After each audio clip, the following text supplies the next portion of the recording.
Yo, what's up, everyone? This is episode 87 of the Blurred Podcast. And as always, you can catch us on all major podcasting platforms and watch us live on twitch.tv/the Blurred Podcast.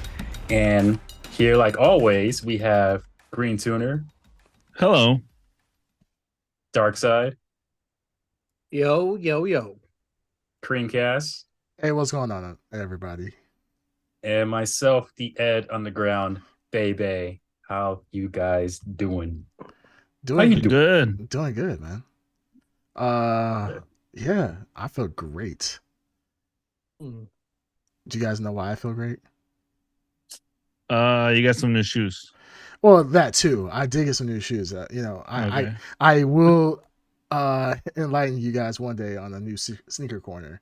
I did buy some new shoes recently, actually as an anniversary gift for my wife. So, as much as she talks trash about how many shoes I get, yeah, I do have some new shoes to show off to you guys. I'm pretty excited.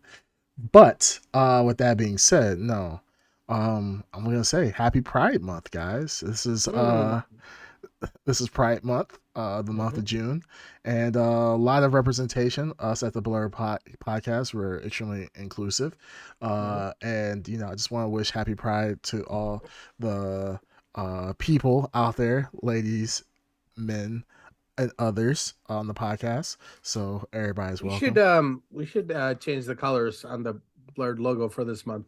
We should, absolutely. I think that by changing the logos and to maybe a rainbow color, I think would be pretty awesome. I wish we had a graphic designer that could be able to do that, but or a competitive one at least. A competitive one, yeah. I mean, we wish we had one. Oh, you definitely got to find a graphic designer to do that for you guys. Yeah, well, I don't know who would or could. I don't know who we can turn to. Yeah. But no, it's been a pretty chill week, guys. Not a lot of news. And when's Juneteenth? I believe it's this Saturday. Either 15th or 18th. You said 10th? You said June 18th or 10th? Sad. Yeah, it's horrible. I mean, Ed, that's sad. Ed, why don't you know that? Yeah, why don't you know that? Don't know what? Jeez. Well, wait, no, hold on. Don't answer that question. What do you think we're talking about? You were asking when is June 10th or 18th? Yes, when is June 10th? When is June 10th? Yeah, by the way. Yeah. I don't know what you're asking. So Ed, June 10th is this Saturday. No, when is Juneteenth? I don't know. Do you know what Juneteenth is? Do you know what Juneteenth is? Yeah. You asked me this last year too. All right, so what is it? Do you know what Juneteenth is? It's something that happened that was yeah. What is wrong with you? Oh my God. So you don't know what Juneteenth is? Oh, I love it. Okay. Wow. Okay. All right, anyone that's recording, right? Yeah, we are recording. This is live. I was gonna say, anyone that's listening or watching us for the first time, Ed is black, just so you know. Yeah, he is black. He's gonna say he's like, I'm only half. So I mean, he is going to quantify that. He'd be like, I'm only half black, guys. So I can only celebrate half the day. I did not say these things. All right, so for our listeners, this is an educational moment. Juneteenth was the emancipation of freedom of slaves. Freedom. Okay, explain it to me. What is it? You just said it though. For what? No, this is a specific. It's a specific. What's a specific? Yeah, region. So it's a specific moment. Yeah. What was a specific moment of emancipation or freedom for who? Just Googling very hard right now. Yeah, for slaves to be free. So technically true. Technically true. It was technically true. Yes. He's got you there. He's got you there. Yes. Yeah. Okay. Well, and explain it. I mean, hey, at this point, guys, you just Google it yourself and let us know how right the Ed Underground is. He is technically right. So you know what? We'll just leave it at that. Good job, Ed. You are a history buff. Ed's on fire. Ed's on fire for sure. I did pass history class with a B. So yeah. I could teach you if I wanted to, but I chose not to. Yeah, I mean, I have better things to God help those souls who study under Ed. Right. Mm-hmm. Well, they wanted me to teach class, about history in general, and I said no. I got other things to do. So Okay, cool. Mhm. So yeah, so with Juneteenth, that was so yeah, we had Juneteenth this month. We got Pride Month. Really good times. But overall, relatively slow news week. Not a lot of things going on. I mean, there were certain things here and there that happened. We got the NBA Finals going on right now. So instead of watching the finals, I'm here with you, fine gentlemen. So I I hope thought you you guys didn't even appreciate it. like basketball. What are you talking about? yeah, when did that No, I happen? love basketball. I watch every single What? game. No, actually, I What? don't. I was gonna I don't say. know. Basketball's He's a boring to real watch. baller, fellas. Yeah, real baller. For my other African American peeps out there, I am quite a connoisseur of. Yeah, at throwing least you know what balls. Juneteenth is, all right? Yeah, Could be at worse. least Could be that's That way is true, worse. Yeah, yeah. it could be a Way worse. lot worse. So, the crazy thing is, I don't watch sports like that. I think it's kind of boring to watch for the most part. It is. Yeah, The it's only boring. good any sport you can think of, the only good stuff is when they're heading into like knockout stages or something. Exactly. That's when it gets interesting. Yeah, like We're getting regular hit with season. a chair. Yeah. What? Yeah. What? What? What'd you Oh, say? he's Ian? talking about he get What? hit by a chair. He's talking about like wrestling, which is more. It's Oh, good old acting. wrestling. Yeah, wrestling. It is. Like no. It doesn't know real wrestling. Wrestling is when you get behind your other opponent. They're bending down. You get behind them. You mount them, and so forth. That's real wrestling.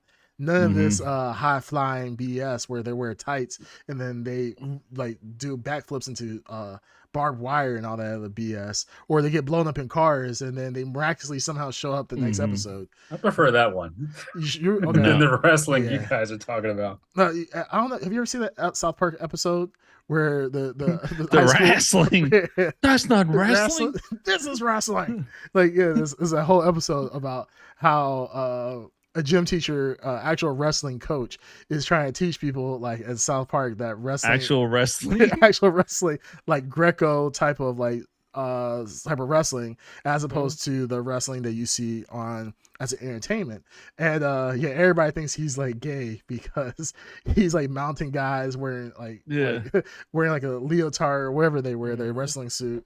Singlet. Singlet. I said leotard. Yeah. Jeez. Please don't come to my house and wrestle me, guys. Yeah.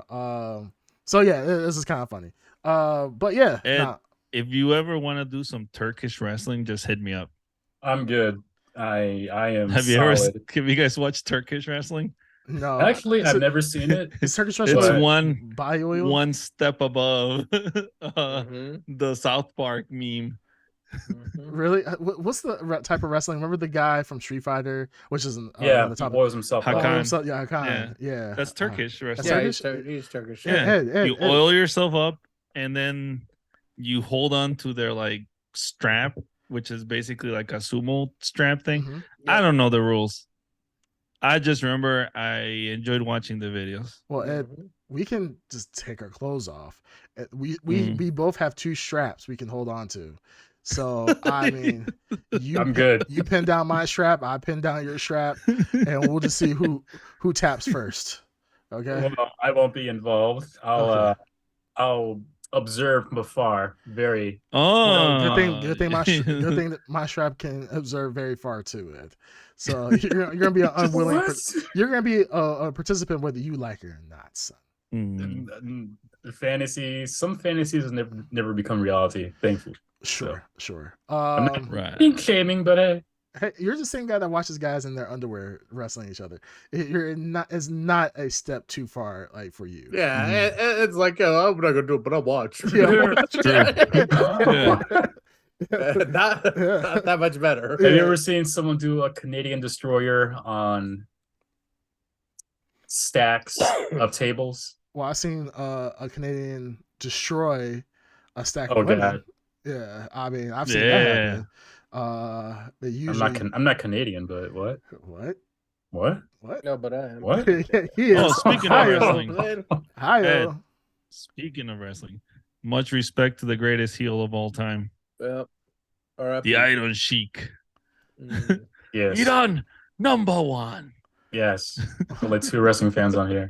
Yeah, I when I saw the to be fair, like when I die, nobody's gonna post me on IGN talking about that I passed True. away. So I can't even talk shit. But I'm like, who the hell is this? I'm like, I thought he was. How I do you thought not know You who the don't Iron remember Sheik the Iron is? Sheik? no, I At all? thought he was like a Saudi prince or some shit like that who passed away, and I was like, who the hell is this guy? Yeah, I think he was the bodyguard for. A Saudi prince. Yeah, no. For I don't know if it was Saddam at the time, but whoever was in Iran, Mm-hmm. and he was also like Olympic wrestler as well, so Oh, he could back the talk. Yeah, that's crazy. Like if he was, maybe it's not Saddam, but if he was but if he Mm. was a bodyguard for somebody of a Saddam type level, type yeah. level, I mean that's some hardcore shit, to be honest with you. So that's not somebody I will fuck with, in general. But yeah, I saw the post on IGN, and I was like, I don't know who the hell this is. So I had to read the caption of blah blah blah of Iron Sheik. Yeah, Sheik. Yeah. Like the character Sheik from Zelda. Yeah. So I was like, that's cool, I guess. It's not cool. No, I mean cool, like that so many people are giving him Fuck those respect. wrestlers. Yeah, not cool that he died. I'm saying cool that people are giving him respect. Oh, I wish it would have stuck with it. It's like, yeah, I'm glad. Yeah, fuck that guy. I don't give a shit. No. I don't wish death on anybody. But I just didn't know who he was. So that's cool that people like wrestling fans were giving him the respect, I guess, that he deserves. So I'm sure Darkseid has a little monument at his house right now, Yeah, fond grieving the memories loss of the and- Sheik. Yeah, the Sheik was big influence in my life. He will be missed. He will be missed. Surely. That's who you modeled your life after. Right. Irish Sheik. My body hair for sure. You Body just hair- walk into Darkseid's job, and he's like fucking Oiled up. swinging those big wooden things above his head. Wow. I mean, what era was he in? It was, the Hulk golden Hogan. era. Hulk Hogan. Oh, yeah. The Yeah. golden era. Golden era. The Oh, yeah, golden it was, era, yeah. It was he was the peak it was Reagan era, so like it was peak he villain. He was the peak villain during the Reagan era. Oh, that's Yeah. pretty awesome. So he was Iranian. Yeah. I don't know if Yes. he was Iranian. Was he, He was. Iranian? Yeah, he was Iranian. He was Iranian. Okay. Okay. Yeah, I could see him being. Then, I mean, being a big villain. I at think that for point. sure, right? Then Yeah. he was Iranian, right? Yeah. Yeah, because now I'm doubting myself. Yeah. Well, I mean, this is an era where like Not that I don't doubt the bio of the WWE. I was Exactly. gonna look it up. Okay. They tend to elaborate certain details for the Iron Sheik. I'm sure. No, it's so legit. 100% is true. They said he was born and he tore the doctor in half that gave birth to him. right. That was that's real. he actually breached himself out of his. He breached himself. He's like he slapped the doctor's hand, or they tried Yeah, to pull him out. he's from Iran. He is from from Iran. Iran. Okay. Yeah. There you go. I could definitely be during that time being an actual peak villain, which is kind of cool. That's a risk to take for sure, because I mean, Yeah. you could be really hated like in real life. But That's the point, wasn't- though. I mean, Wasn't there a time not the real when life part. Vince McMahon was floating the idea of having like a Islamic terrorist as a villainous wrestler, He and was. they had to talk him out of it? Yeah, I think it was actually around the time where That's something funny. happened in New York. Yeah, that's why. Yeah, Yeah, that's why. that's yeah kind of Vince funny. wanted that heat. Yeah, he's like, give me the smoke. I want all of it. Oh. Yeah, that's crazy. Oh shit. Well, we know Vince McMahon is declining, so I don't know when that time of decline was, but that obviously wasn't that, because the fact that he was able to back down from that, which is kind of impressive. Like but it just seems like it was common sense. Like He was convinced, meaning that Well, I someone mean, like actually a had to talk to Taliban, him. like Afghani wrestler, like Taliban wrestler, that would be perfect. Yeah, that's what It he was would've trying to happened. do. That was would be grab- perfect. Yeah, it would But it put was a- too close to the actual event. Yeah, Yeah, So I mean, people were it's in horrible taste. But It's I'm horrible, just yeah. saying. but Who cares? Yeah, it would draw crowds for sure. Yeah, Oh, for you sure. know, It would be all over during- the news.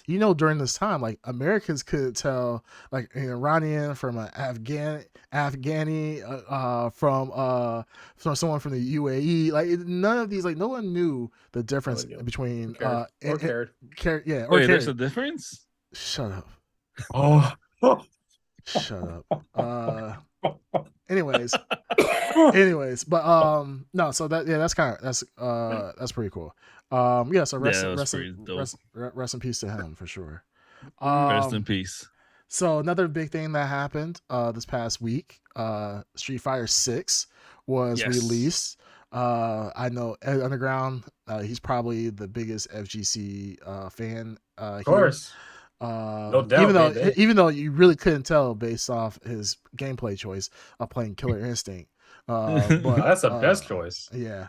But yeah, so Ed Underground, so you've played it extensively, right?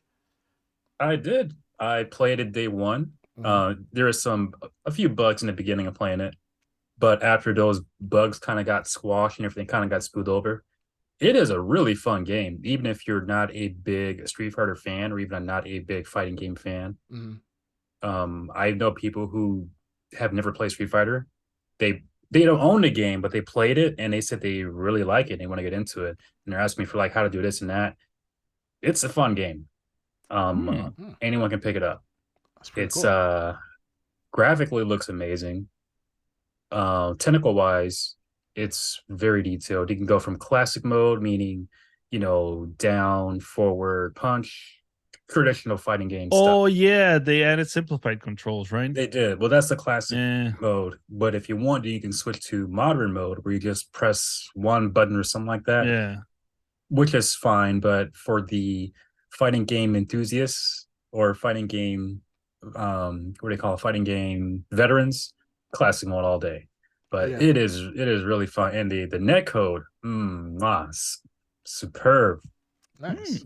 Very good. Yeah, I think Really high praise from him. Yeah, I mean, Kiss. the whatchamacallit, the ability to do the different the different modes, right? Isn't like the new mode is like literally you just press like a button, you press forward and you press like high punch or something like that. It'll do the combo automatically for you or something like that. That might be modern. So I haven't touched modern modern mode. It might be modern mode. I've Yeah. been playing as classic mode because I want to know the meat and potatoes of the game. Now let me ask you a question. Do you feel like that's going to be a bigger thing moving forward with Street Fighter, where you'll start seeing that in tournaments, or do you think that like that's kind of not nostalgic, like it's just a feature for newbie players, or do you think that will actually be integrated into more fighters using that method? So I haven't read anything about what Capcom is the reason why they're doing that for tournament wise. I know they're doing a modern thing to bring in more, casual players in the game. That I know. But for tournament wise stuff, I really don't know. I hope that that mode is actually banned from tournaments. I can No, they hold should on, leave hold it on. on. No, I can see tournaments banning that mode, but like for the big tournaments like Capcom themselves or even Evo, I don't know if they'll ban it. I hope they do because it is kind of cheating in a way. If that makes any There sense. has to be Yeah, a that makes sense. drawback. I don't think they're gonna give people just 100% advantage. There has to be a drawback to having simplified controls. Yeah, no, I can see that. Yeah, we might be, if you guys are watching, we might be having some technical difficulties. Yeah, I Oh no. noticed something. Yeah, the stream is going in and out. It seems like it's green now, so it looks like we might be good. But yeah, it dropped a couple frames. So yeah, if you guys are watching on Twitch and you see it being a little janky, that's the reason why. But it should be good for our podcast listeners. So anyhow, yeah, no, that's pretty cool that Street Fighter 6 has got released. It was kind of a weird situation where like Street Fighter 6 was, I mean, at one point everybody was worried that Street Fighter 6 was going to be console exclusive because of the previous Street Fighter 5 being on PlayStation solely. Do you feel like this is a good move that it is now open to all consoles? I think it's a fantastic move, especially for the new generation consoles for PlayStation 5 and Xbox Series. I don't think it's for the Xbox One. I think it's only for next gen. Well, current gen. Get that shit out of here. Like what? This current gen has been a couple years now. It's current gen. Yeah. And just still used to it. Still used to it, but it's current gen, yes. But I'm really glad it's on both systems. Honestly, if it was just solely on PlayStation, I own a PS4. Mhm. I don't think I would have bought it for a PS4. Why not? Uh, Or would you have bought it for PlayStation in general? Like, if you had PS5, would you have played it on PS5? I don't know. I don't know. It's for me, I'm kind of picky when it comes to controls. So I have a traditional D-pad Mm-hmm. and I like using that for my, choice of fighting games. I'm not a big fan of it's just me, not a big fan of PlayStation's D-pad. Okay. I like to, have the traditional, cross D-pad. PlayStation So has a maybe not. traditional cross D-pad. Not the one that comes with the system. I think it does. I'm pretty Are you sure. talking about the floating pad where it's like It's like just round, four round buttons. shape?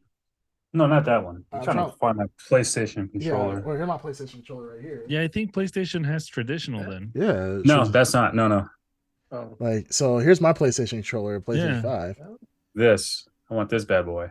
Oh, you That's want what the? I just said, and you said no. Yeah. You're No, talking with about the traditional That's what I said, D-pad. floating. That's yeah. not- isn't this traditional? that's traditional. For That's traditional. PlayStation, yeah. It's just I'm not No, used. no, I no, no, don't no. know.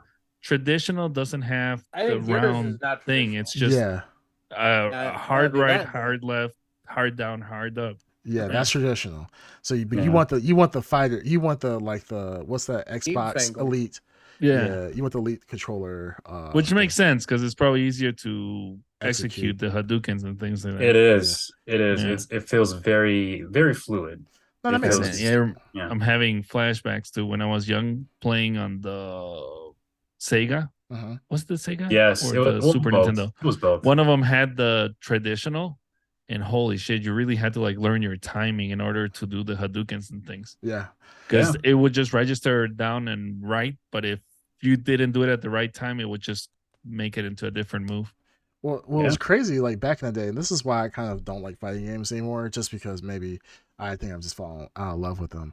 Is it hurts, man. Like if you try to play that's why I like when like playing shooters. Like you're just doing WASD with clicking the mouse and so forth. But with like fighters, like you rubbing your fingers across, like trying to do quarter circle Yes. and so forth. Hell That eventually like. It hurts. It hurts after a while. Like you can't play long sessions. That's why I could see why people use Sticks. sticks. Yeah, use sticks instead. Or hitboxes, they're really popular Yeah. now. Hitboxes. That's even more difficult for me. Well, for me. Hitbox and talk about like advantage. Hitbox basically you can program it's a like a fight stick, but just buttons and a directional thing. There's and no you can program stick. the buttons to do Just things. buttons. So Oh, that's let's pretty say cool. you have to do that Zangief move, which is like a full rotation. Uh-huh. You can literally program the full rotation into one button, so that as you're progressing, you just hit that button, registers that full rotation, and then you just hit, and Damn. you get an instant grab. I'm not gonna lie, that's kind of cool. It is. Flash, who was a Twitch streamer who I fought against many times. He uses a hitbox. He has a stick. Oh, I He has mean, a hitbox. hitbox. Yeah. Hitbox, Is that legal in tournaments? Yes, I believe. Some of them are starting to ban it because of that complaint. But the thing is, like, Street Fighter. What's his name? The guy that was really like legendary in Daigo? Street Fighter. Daigo. Daigo started using a fight stick, so I think they're leaning in some instances. Okay, well, that makes fight sense. sticks are fine. Fight sticks are fine. Hitboxes. Oh, sorry, that can fight be pad. iffy. Hitboxes. Hitbox. Sorry, hitbox. Yeah. That's what I meant. Yeah, I can see Daigo hitbox uses being. a hitbox now. Yeah, I can see hitbox being very give you a competitive edge because you can't miss. Other than your timing, you can't miss. Like if you can program, if you have a certain character set, like like most games, like you can't change characters unless you lose. So I mean, if you're running a set of 3, I mean that only gives you 2 opportunities or 3 opportunities for for different characters. But if you have a set of characters that use like if you just pick fighters that are really heavy on quarter circles or heavy on doing half circles and full circles, and your entire fight stick or your hitbox is already mapped to that, like that gives you a really good advantage that like you can't miss at this point since everything is done automatically for you. So I can see that's why I was wondering, like, is this actually something that is legal in tournaments? Because in my mind, it doesn't seem like that would be legal. That seems like Like that seems like that's a really unfair advantage, but maybe I'm just the old man in me talking about these damn kids can't use regular controllers anymore.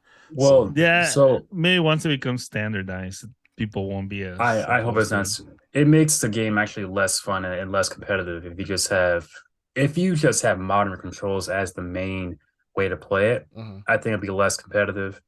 It wouldn't be fun. It's more fun and more detailed if you have it as a modern control setup. And I really hope that the it. This Capcom is rich from a guy that loves Smash Brothers. By the way, that's different though. when it comes to simplified controls, Even with Smash Bros, you can throw some tech in there. Yeah, there is a yeah. little So bit same there. with the other games, you'll get tech too eventually. Yeah, but Once Smash you have Bros. enough people in the pool, you'll get more tech. Yeah, but Smash Brothers, some consider it as a party game, which I can see that. And So what Smash do you Brothers, consider it? I consider it as both. You can turn it into a party game, you can turn it into a fighting game, you can turn it into either or you want to. What I a agree with that. non-answer! I love it. No, that's a fair answer. He says it can be both based on the mode that you play. And I have to agree. Like Super Smash Yeah, but Brothers is that doesn't really say what your thing is. It's like saying something's a horror movie, and I'm like, well, it's a comedy Well, and a no, drama movie, well, and just the like a whatever rom. movie Well, at the same same time. thing. Well, it's like having a rom com, right? A romantic comedy. Is it a romantic love movie? Sure, but is it also a comedy? Sure. So why couldn't that apply to a game like Super Smash Brothers that have party features and a dedicated fighting, like a regular fighting scene as well? exactly. These two being so defensive over this game. Hell yeah! I'm just this Super is Smash Brothers, facts. bitch. It's facts. like I love Super Smash Brothers. Sakurai, I'll suck him off right now. Oh my whoa, Pride Month, baby. Woo! It is Pride Month. Just for the month of June. That's it. That's all he gets. So Sakurai, that offer stands Oh god. until the end of June. How many I've days been in to- June? 20 what, 20 something, 30 days? I don't know. You get Ooh, 30 no. days. You get 30 days, Sakurai. But yeah, no, I mean, yeah, so that's pretty cool. So Street Fighter 6 got released. Big fighting game. Something that definitely the Xbox needed for sure, fighting game wise. A lot of the fighting games I feel like were just kind of lacking recently. Yeah. Like we had DNF Duel. That kind of, it seems like that's kind of died down a little bit. Mhm. Guilty Gear, I mean, it came out last year or 2 years, a year and a Yeah. half ago. That seems like that the hype has died down for that. Dragon Ball Fighters, that seems like that game is kind of wrapped up at this point. Like there's Well, nothing. Fighters, yeah. the people hype were is still really in love kind of with there. Fighters. The hype is still kind of there though, because that kind of replaced Marvel versus Capcom. Because Marvel versus Capcom was, well, someone say it was garbage. Well, it went to a different direction than what people were thinking they were getting Yeah. Marvel versus Capcom 2. And then they were thinking they were going back to those like fun roots. I mean, I'm not gonna lie, Marvel vs. Capcom 2 was probably the pinnacle of the game. Yeah. It is. And then then you got Infinite, and it's just kind of like What happened? Yeah, it kind of was like what happened. It kind of went to like Marvel. It went to a weird territory of Marvel. What's the one with the Infinity Stones? It was a Marvel. That's Infinite. No, it was an older one, older Marvel game.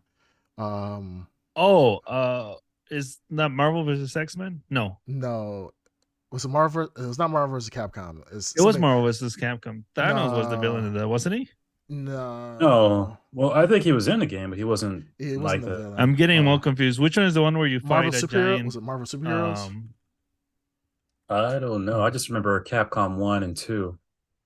and no, X-Men. No. X-Men was really good. Yes. X-Men. Yeah, that was awesome.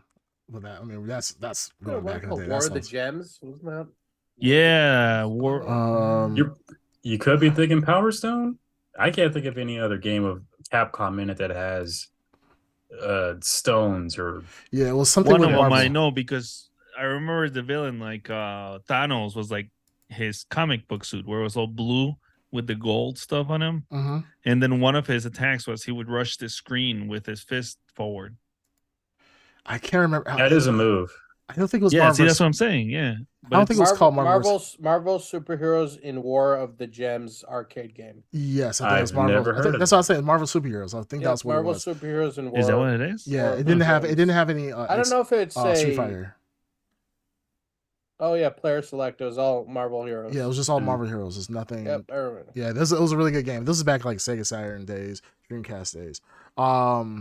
So yeah, no, that was a really really fun game. So like, yeah, I could see why Dragon Ball FighterZ replaced Marvel, like Marvel vs. Capcom Infinite, like and so forth. So yeah, no, I mean the reason why I brought up Dragon Ball FighterZ is because like recently it's gone on sale for like stupid cheap on Steam. So I'm just like, oh, I've been thinking about picking it up just to have it. I would say pick it up, and then I could verse you and destroy you again. But yeah, pick it up. Oh, shit! Pick it up. I'm pick sorry. It up. Wait, hold on. He's definitely hurt. Hold on. He's hold hurt. on. Pick it up, and I'll throw it down. That's what you baby. stopped me from talking just to say that shit. That's what you came up with. Like, fuck. that's right, bitch. That's Like, right. damn, you just set us back like at least 10 years, man. The fuck was that? What the hell was that? Anyways, but nah, yeah, Street Fighter 6, yeah, I'm glad that's out. It seemed like there was kind of a lull in fighting games at the moment, but we do have a lot of fighting games coming out soon. With Tekken, that's another big one. Yeah, Tekken, that's gonna be fun.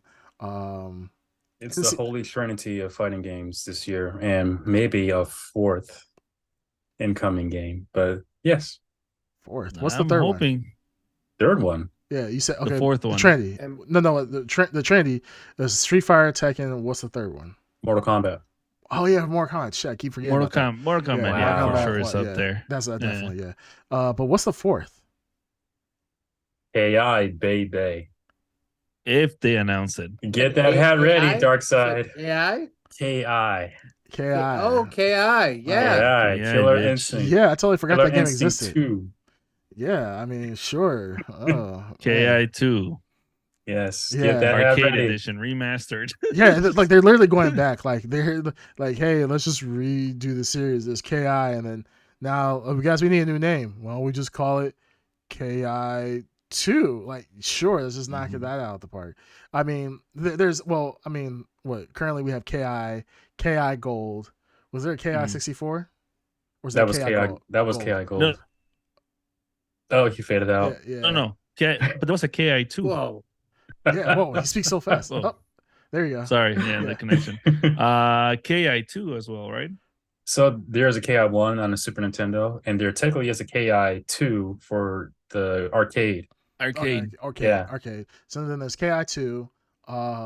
Which is also KI Gold for 64. KI Gold. Yeah, that's what it was. Yep, 100%. So KI Gold, and then there's KI, right? That was the reboot, and now we have another KI. So I'm assuming they're gonna do KI like Green Turner said, KI Gold +2 remade for all the different ports. Super happy fun time. Yeah. Plus Knuckles. Well, as long as they have we always go back to this because Green Turner loves this fucking game. Oh my god! Listen, if that ever comes out, I will never mention it again. Okay. If it actually comes out, if it actually comes out, there's probably that one developer in a dark in his basement. Yeah, in a dark corner of his basement, talking about, see, there's somebody that still likes Clay Fighters, and they're gonna make a whole ass game of it. But and when that happens, I'm gonna blame you. Who's played Clay Fighters here? And be honest. I have. I've played. I have. Yeah. There you go. See, that's what I'm talking about. Everyone's played it. Yeah, it's like saying, hey, kids from the '80s. Who here has breathed? And it's just like, has anybody drank water once in their life? Like, sure, Clay Fighters when we were kids, like, yeah, that was a cool game that when it came out. But yeah, that game has definitely aged. Now, if you play that shit now, I guarantee you'd be like, this game's actually shit. Now, Green Tuner, what if there was a what if there's a KI2 with a special guest character from Clay Fighters? Would you get KI2? Yes. He'll be on if it had Mr. Frosty? Yeah, he'll be a KI fan. He'll probably get a KI tattoo on his chest with Mr. Frosty inside the logo and all the other stupid shit. Like, that's so stupid, man. So stupid. Ed and I would just be riding around in one of those bicycles that say it's two people. Yeah, exactly. So both of us in our KI happiness. Yeah, exactly. Like, all some weird shit, man. Like, That's not weird. yeah, it is weird. Yeah, KI. that's just brotherly love. Yeah, right. There's no handlebar for the person in the back. They just grab onto the hip of the first person. Whoa. Whoever's behind you. Yeah. Clay Fighter had a sequel? Yeah, Clay Fighter 2. I didn't Yeah, know that. Judgment Clay. Judgment Yeah. Clay. Yeah. Oh, that's Yeah. Come on, That's come on. C2. You know you like that title. funny. You're a I'm pun looking at guy. I'm looking at Dark the art for the Super Nintendo. It is the T2. It's a parody of Terminator 2. Yeah. Looks amazing. Looks amazing. I'm about to Google Absolutely this looks later. amazing. Yeah. This. I can't stop looking at it. It's so good. There you go. Yeah. This. I mean, it looks like current. Seeing K- another But you know, fan the is funny thing born. is, this is like the current KI graphics though. Like, so Clay Fighter Yeah, 2 it does look like KI though. was definitely ahead of his time. That's for Mm. sure. Yeah, I'm looking at I'm looking at it right now, and yeah, a character named Kengu, another person named Mhm. Gugu, like Yeah. God. And what about Gaga? Yeah, Gaga. Then there's Hoppy, Nana. Frosty, Tiny- Hoppy. Mhm. Oh my goodness, this is. Oh, there's So another guy creative. named Ice. So there's Frosty, then there's Ice. I can't even tell the two Mhm. apart. They're so similar. It's almost as lazy as Fire Guy, Ice Guy, Skeleton Man, Guy. Dinosaur. Yeah. No, you know Yeah. what's Machine lazy? Almost Guy. as lazy as Well, that. thankfully the there's no laziest game like one- that. No, Mm. the laziest one was Blue Ninja, Yellow Ninja. Oh, brown ninja, yeah. green ninja, purple ninja. Yeah, Yeah. Purple Ninja. That was in Oh. the Mortal Mortal Kombat Kombat. 3. Yeah. Yeah. Well, it's almost like they didn't even try. It's like Yeah, they give up halfway, like, I don't know, pick a color. yeah, pick a color, and they were just gonna name like we come up with a new name, a new Chinese like Katana name or Melina, but no, let's just name it backwards. Actually, like Yeah. just say your Let's name just use backwards. our It's funny, names. dude. Yeah, just use our names. Just- Just say it backwards, dude. Like that'd be so cool. News. Yeah, jeez. Yeah. I'm not gonna lie. But I would say Clay Fire's what? a shit. Clay Fire's a shit. wow. It's shit, but we all played it. We We all all played played it. it, I yes. mean, sure. I mean, You're Come on, you at mistaken. least gotta admit that that's pretty crazy that For its everyone's time, it played was cool. Clay Fighters. Yeah. it was cool back in his day for sure. It was new. But- It was like But I was the same person that thought I played Shaq Fu and I had like nostalgia. love Shaq Fu. Like I was like, love Shaq. I love Shaq Fu Oh back my in the God. day. But then I saw somebody play it recently. I'm like, the Oh, it's fuck is bad. that? Even I knew Yeah. because I remember like, do you remember how hard or impossible it was to execute the super moves? I don't. Because you basically had to be a robot in order to nail down the timing. Well, that's how I felt about. You needed to have giant fingers, I believe. To Yeah. Yeah, Wow. they based the actual game off of Yeah. input from Shaq. I want you to do Hell it yeah. exactly the way I do What it. do you mean? Yeah, Copy- right. copy- What do you copy mean? these moments. Yeah. What do you mean? Boss Yeah. Shark Fu? That would have been really horrible. Yeah, that was. Yeah, I know Shaq Fu was horrible, even though they came. I think they came out with a remake. They Even remade the it. remake sucked. They They said they made a remake, but it was it wasn't a fighting game. It was more like it was like a an beat 'em up. adventure thingy, right? Yeah, it or was- a beat 'em up. That's what it it was was. dumb. Beat 'em up. Yeah. Ah, God. Waste of time doing that. Yeah. Mm. Well, okay. Outside of that, new releases that came out recently was Diablo 4. Mhm. I'm surprised that I have not played it yet. I was a big Diablo fan. I played the shit out of Diablo 3, for sure. Yeah, I remember. I I think you were my whale once for Diablo 3. really. Yeah, because I had like no experience, and then I just basically played like a couple of dungeons with you, and then I just started leveling up like crazy. Oh shit, I don't remember that. Well, I'm more surprised that you didn't buy it. Well, the thing is, Diablo 4? So No, yeah. Well, Forget that- playing no. it. I'm surprised you didn't buy it. Well, this is something that even came out recently about Final Fantasy 16. Final Fantasy 16, Square Enix is kind of worried that people are not pre-ordering the game, and it's coming to a point where I feel like there's no need to pre-order certain like majority of games. Like even for God of War Ragnarok, I did not pre-order that. Luckily, there was some collector edition stuff that was still available. I don't know if you guys can see Mjolnir somewhere in the background. Mjolnir? I see Mjolnir. lots of shoes. Yeah, lots of shoes. Yeah, so Mjolnir I think is actually literally behind me. So Hmm. I mean, I didn't even pre-order God of War Ragnarok, which we already know was game of the year. Phenomenal game. well, game of the year for a lot of games. I think he got beat out by Elden Ring at the Game Awards show. But phenomenal game. I still didn't pre-order that. Yeah, like I am at a point now, like I don't want to pre-order a game and then get stuck with it, especially with people. You have to pay $70 per game. That's crazy in my mind. Absolutely crazy to pay $70. So yeah, it's just really not in my repertoire to just do that anymore. I rather wait a couple weeks or at least wait a little while to see how it goes and then get it from there. Like Legend of Zelda Tears of the Kingdom, still haven't bought that either. Could I have pre-ordered it with all the bells and whistles? Sure. But yeah, I just don't see the need to pre-order games now, especially because of the fact that we're in an age now where the games are always available. So if I want to play Diablo 4, I'm not going to buy a hard disk version of Diablo 4, right? I'm not going to get a disc, fire up the old computer and put it into my CD-ROM drive, which I don't have, by the way, but fire up the old CD-ROM drive and go and add Diablo 4. It's just, if I want it, I can just order it online at any point in time. The collector's edition, I can literally buy that at any point in time. So, I mean, yeah, you can still pre-order stuff. And I think for like Blizzard, they do have policies like, after a while, they'll, the pre-order bonus will be gone and then they'll bring it back some other time later on. And yeah, some kind of DLC. Yeah, another time. And if they don't, I'm cool with that. But yeah, I'm just not going to pay $70 for a game that just might be complete shit when the game is available all the time. Like I remember back in the day, like when you truly pre-ordered a game, there was a likelihood that game might be sold out everywhere. Yeah. And then it's like, oh shit, I didn't pre-order it. Now I have to literally wait weeks to play it because I can't get a copy of it. But yeah, that's not a problem anymore. So yeah, what's the need of pre-ordering something when I'll play it when I feel ready or I have the time to play it? So some extra stuff that you can't get until like probably a year or two later. Yeah, yeah, but you can wait for that stuff. It's not, most of the stuff is just like visual stuff anyway. Yeah, it's nothing that's actually going to change the game or anything of the sort. So I just kind of find that like the whole need to pre-order to get some bonuses usually just doesn't work.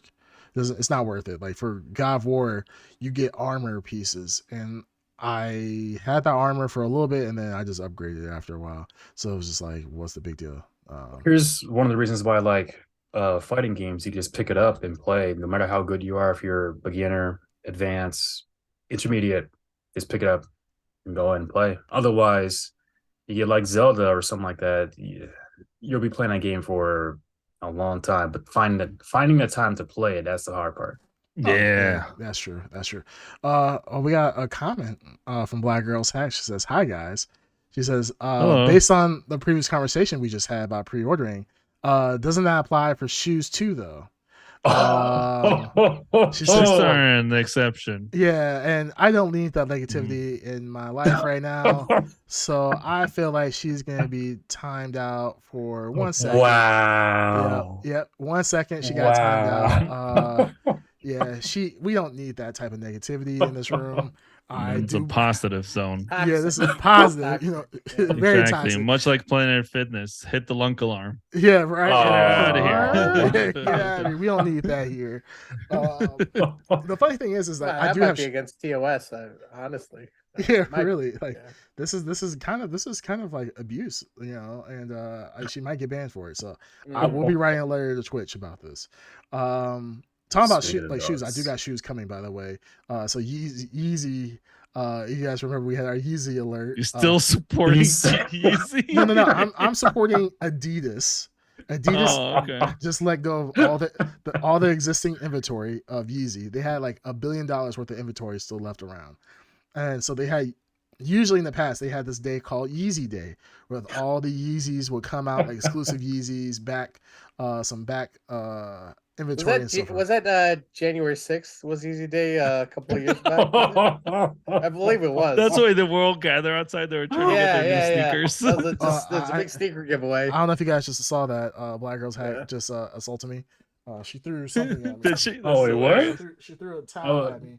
I was laughing too hard to even see what happened. I was hoping there was like a biscuit in there because I haven't eaten dinner. So, but no, there's nothing in here. I would have forgave her if it was a biscuit or a yeast roll in it, but it's just a paper towel. So she's the worst. I saw the replay. So the funny thing is, so Yeezy Day usually happens. Was it actually? The funny thing is, no, it wasn't June 6th. Okay, I was about to say, I'm Or like, January 6th is what no, I meant. January January 6th. No, That would have been the best thing in the world if it that actually would was. no, it happened like a week or two ago. I ended up buying some Yeezys, one pair of Yeezys. There were some other pairs I was trying to get because honestly, this might be the final, like the end all. This is the end of Yeezy. So the shoes, while they're not like the fashion statement they were years ago, are still fun shoes, and they're very comfortable shoes for sure. So I'm just kind of like, do I want to get some Yeezys? I was like, sure. So I got me a pair of Yeezys. I probably will wear the hell out of them, just like beater shoes and so forth. And yeah, but Adidas, they said that to make up for the bad behavior of their co-partner at the time, Kanye, that they are going to be giving a portion of the proceeds to charity. So Oh, that's nice. yeah, it's nice. And people were like, well, what charities are you going to be supporting? Because Kanye has said a lot of shit recently. So are you doing this to like possibly the Holocaust victims? What charities are you actually going to give to? So Adidas, of The course, Adidas charity. Adidas didn't say what charity they were giving it up for because one, that would have to be like they would have to acknowledge the crazy shit that Kanye has said. So they're just like, yeah, we'll just give it to charities, guys. Just trust us. So we don't know. Just trust us. Yeah, just trust me, bro. We don't know what they're gonna do. I think they will do it. I mean, there wasn't a huge outcry about it. I think people kind of forgotten about Kanye. Honestly, he's been quiet for the past few months, along with our boy Ezra, our person. Sure, not by their choice. Our person, Ezra Miller. Careful now. Very good. That was a Very close one. good. So yeah, so they've been relatively quiet. So yeah, but yeah, a little easy out there for you guys. Talking about Twitch really quick, and the ban of black girls hacked for a second. So some Twitch guidelines recently came out that had the Twitter world on fire. For somebody who's actually like watching podcasts and like a lot of people I watch are not on Twitter or on Twitch. I mean, because I just don't care about Twitch anymore. Most people I watch now are kind of banned on Twitch, so they're all on YouTube at the moment. Yeah. So LTG, Gothics. No, LTG is actually on Twitch, I believe. They let him back on. They let him on When did Twitch. that happen? Yeah. Well, he was actually How's that on possible? he was on like a couple weeks or months ago. So yeah, LTG he's actually back on Twitch, or he was at one point. Even though there was a meme of him circling the internet of self-deletion and telling people to self-delete themselves. The meme started off with it saying, "Hey, if when you can't pay your therapist." And at first it starts off like, hey, I really think you should, you're going to do well in life. I'm there for you. And then they're like, hey, I can't pay you. And then LTG, it shows a clip of LTG talking about, you should delete yourself today. Do it right now. I dare you. You are a waste of oxygen. I'm like, that is such a bad look for LTG. Like, I feel. You think that's a bad look? Did you ever hear about the beef he had with Broly legs? Yes, of course. They call him Krang. Yeah, it was absolutely horrible. And I'm all for jokes. I think this is all comedy. And it seemed like Broly Legs took it in stride. He took it well. Yeah, he took it well. He was the more mature of the two. Yeah. I mean, because I think he's probably heard it all. Ain't nothing new. But yeah, I heard him talking about how he slobbers on the controller and all this other stuff. I'm like, yo, that's foul. That is foul. But LTG, he's his own man. He does what he wants to do. So, pretty much. Do I support him? Hell no. Do I like him as a person? He seems like he's matured over the years for sure. So I'll give him that. He has to a little bit. He has to. No, he has to. I think he's matured definitely from where he used to be. Like with Viscont, that beef with that. Like, and the thing is, like, he talks a lot, but he doesn't actually do anything like physically. So like when he was face to face with people that he could whip the shit out of, he never like crossed that line. So I feel like you talking shit. I feel like people should just get thicker skin, at the same time. So I agree. and it's fighting games. Like these kids wouldn't have survived back in the COD lobbies back in the day. They would have not. No. Because How that- many 12-year-olds were just shouting N-word at the top of their lungs yeah, in exactly. Call of Duty when you were just playing around? It's like, what? It's like, where are these kids' parents? Like, these kids are literally yelling just all the slurs they can. Every slur that has ever been known to man, they're yelling at the top of their lungs. I'm like, where the fuck are their parents? Because I remember one time I was playing like COD or something, and my mom came into the room, and this is how like I had moved back home. Whatever, I was playing the games as normal, and I remember her coming into the room like, what the fuck are they saying? Because my headphones were so loud, and I'm like, hey, this is just what it is. Like, hey, I can't do nothing about this. Like, and I won't be able to talk shit too, because nothing is worse than talking shit to somebody who just lost. Like, so I'm like, yes, I love it. I was there for it. And I wasn't as toxic as yelling slurs, but I used to just shit on people, and I used to be teabag. Yeah, I was the teabagger. Oh, teabagging. Yeah, teabag. I would talk shit. I would say, man, hey, great game when they had lost like 1-13. I'm like, yeah, good game, guy. Like, man, you really tried your best. Like, there were times where I snap off, yes, but luckily this is time pre-internet where things were being like obviously recorded for cloud or for whatever else. So I'm glad that I live in this era now. But yeah, it's crazy how it was back in the day in LTG, how I used to wild out. But Twitch guidelines, Darkside, so you brought it up more. I'm not familiar with it. Do you want to talk I'm about? not familiar with it either. I'm not either, and I'm a streamer. Yeah, so Twitch decided to sneak out some guidelines to basically they want a piece of the sponsorship that some of these streamers get that's not run through Twitch.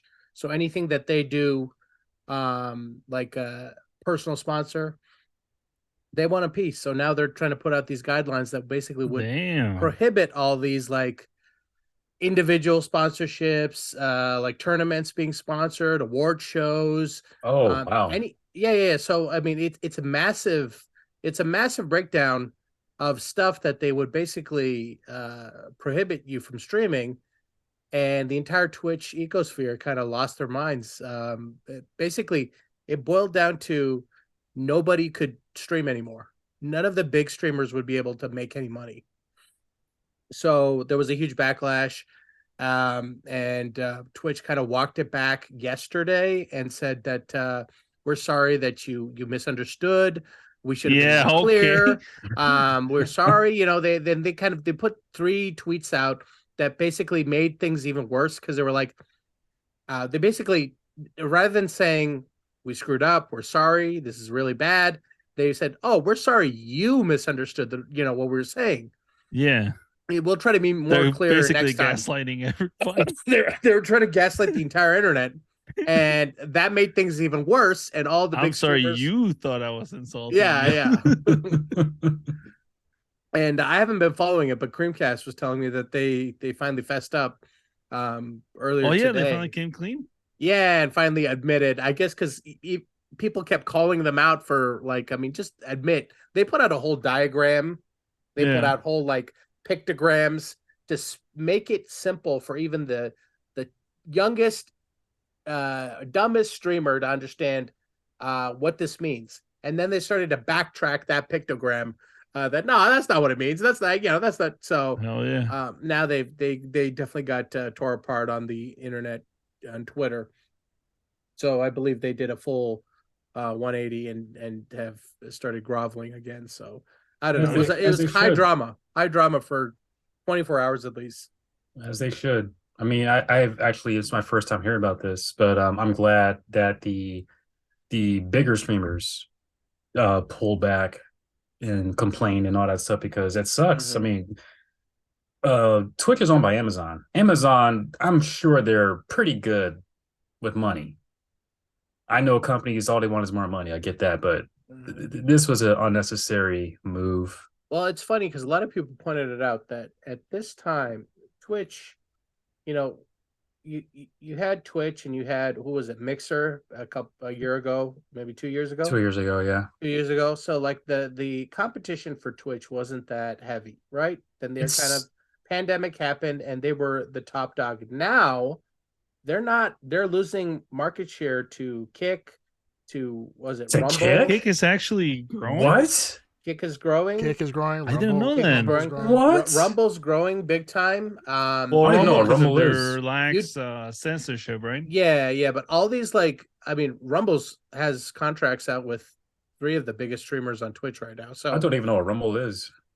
yeah, but it's crazy that at a time when the first real big competitors for Twitch are kind of enter the battlefield and are making big plays, Twitch does one of the stupidest things I've ever seen a company do. I was watching Moist Critical and he compared it to the brief moment OnlyFans decided to not Yes. to ban pornography. Yeah. And their entire business structure would have collapsed if they went through with that.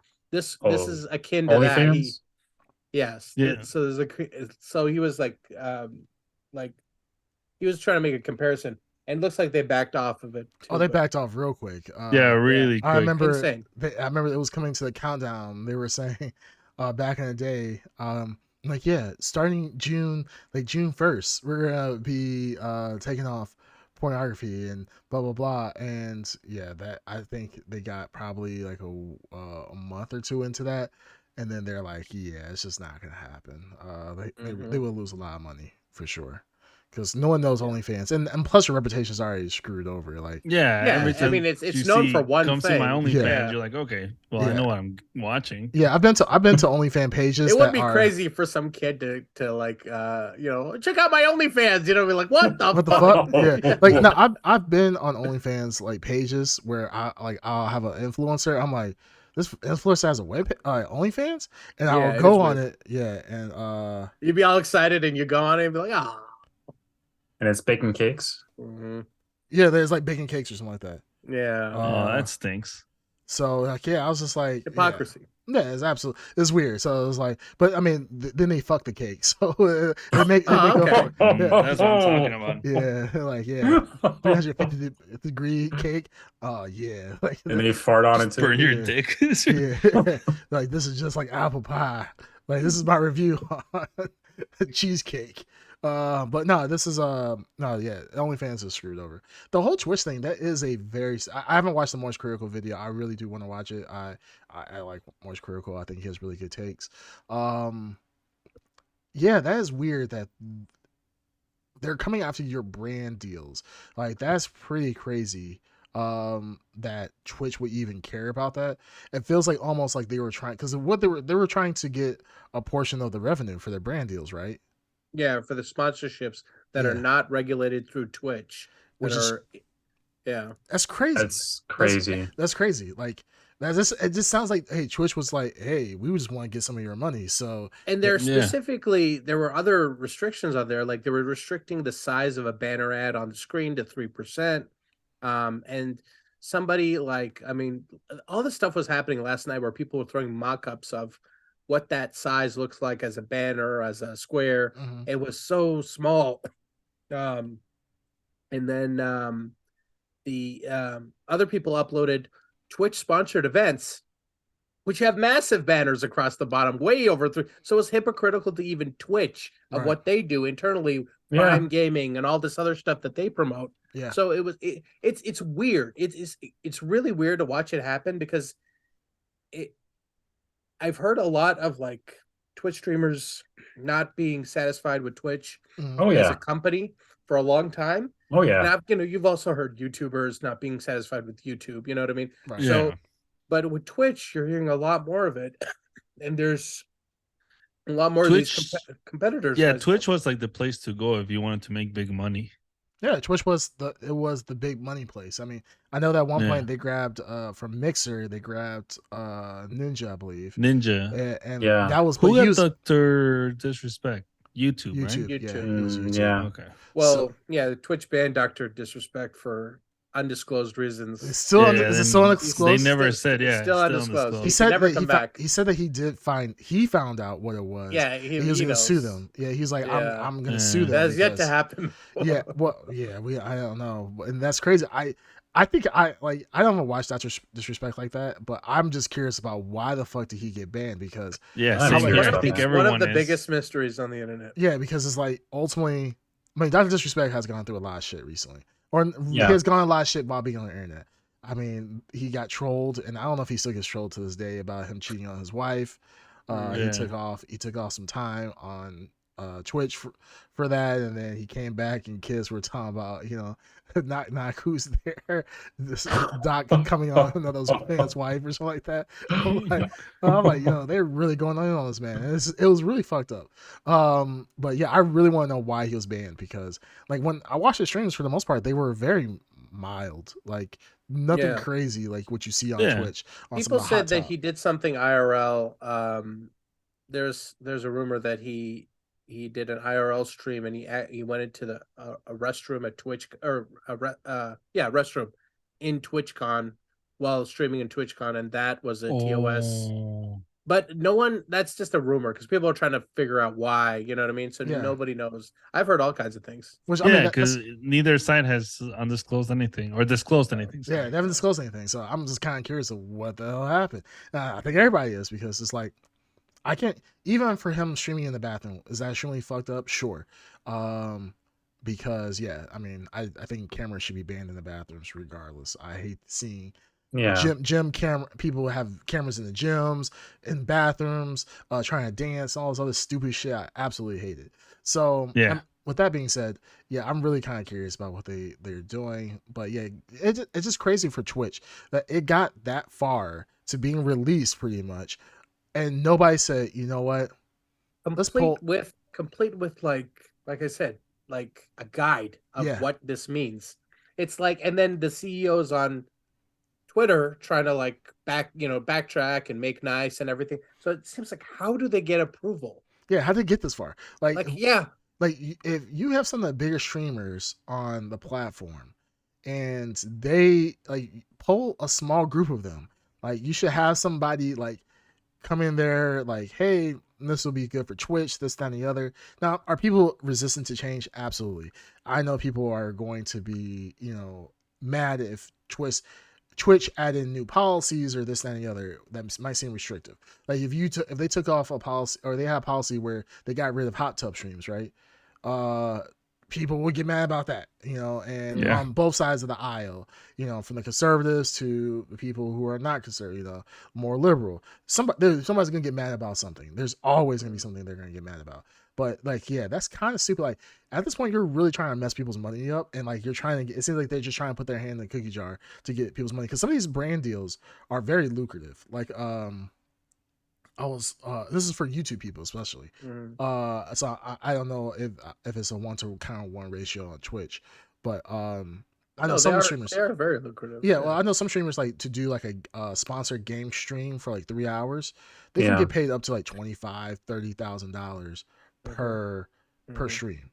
And I know for like certain ones like what was it? What's that game? Raid Shadow Legend. Yeah, Raid Shadow Legends. Yeah, they pay out for like a 30-second spot. They'll pay like $50,000, or not $50,000, $5,000 for like a 30-second spot. If you're a big streamer, if you're a big streamer, if you're a big streamer, not everyone can. For small streamers, they pay, but apparently they're very cheap with the small streamers. Yeah, small streamers, they can still get paid $1,000, but that's still like if you're doing a YouTube video, right? And you have to do a 2-minute video, or like I say, a 30-minute video on Raid Shadow Legends, and you get paid $1,000. Now, granted, that's gonna be on your video forever, blah blah blah, this and the other, but still, that's pretty damn worth good it if you're starting up. Yeah, absolutely. So, what's the name of this game? Raid Shadow Legends. It's everywhere. Coming soon to the Ed Underground stream. Yeah, maybe. Hey, well, if Ed was a little bit more meta with his gaming choices, he might be able to. Yeah. I'm pretty meta. I play the games that I like to play. Well, if KI2 does get announced, right? If KI2 does get announced, Ed, I'm your manager at this point. I'm going to tell you to hit up Microsoft, wherever group there is, and try to get on their sponsor program, so that you can you play that game relatively exclusively. So I would say hit up Microsoft and be like, hey, streaming the game, blah blah blah, hashtag kill Ki. Now, granted, you're not gonna get the same money as somebody like Max, Maximilian. That's fine. But you will still. I'll get the same money as the Underground. Yep, Microsoft actually just canceled that deal. Everything I just said, just go, A6 that deal. That's horrible. I'm sorry I brought that up.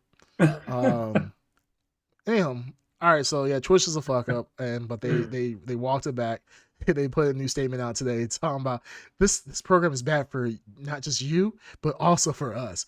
And I'm like, who did this? Yeah, like, we were hacked. Yeah, like the internet. God damn it, the internet. It's the North Koreans. Yeah, right. They're trying to hold. It's the TikToks. The damn Chinese try to take over Twitch. They try to like TikTok's taking over.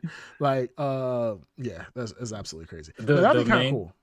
Yeah, the main thing that Twitch needs to fix that has been a problem for, well, I think ever since its incarnation of Twitch itself, is putting small streamers or new streamers in the what do you call it?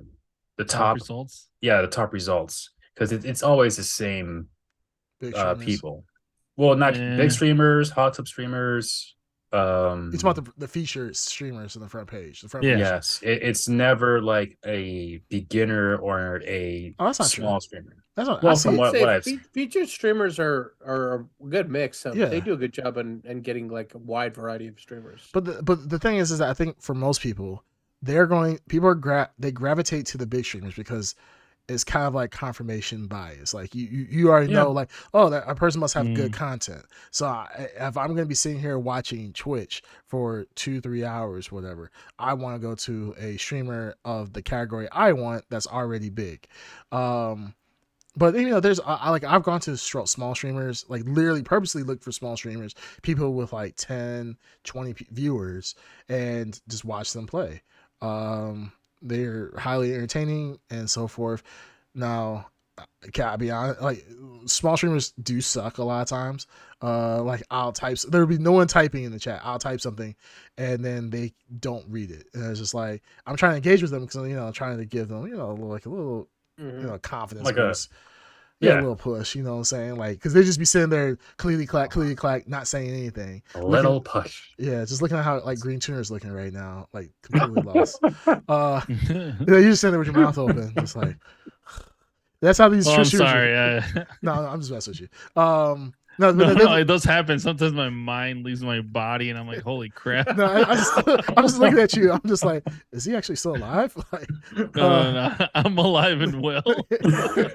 But like, no, I'll be seeing streamers like they'll be streaming and they'll just look like they're totally lost, and it's just like, what are they doing? And like, I'll type something, and they'll 10-15 minutes in, they don't look at their chat.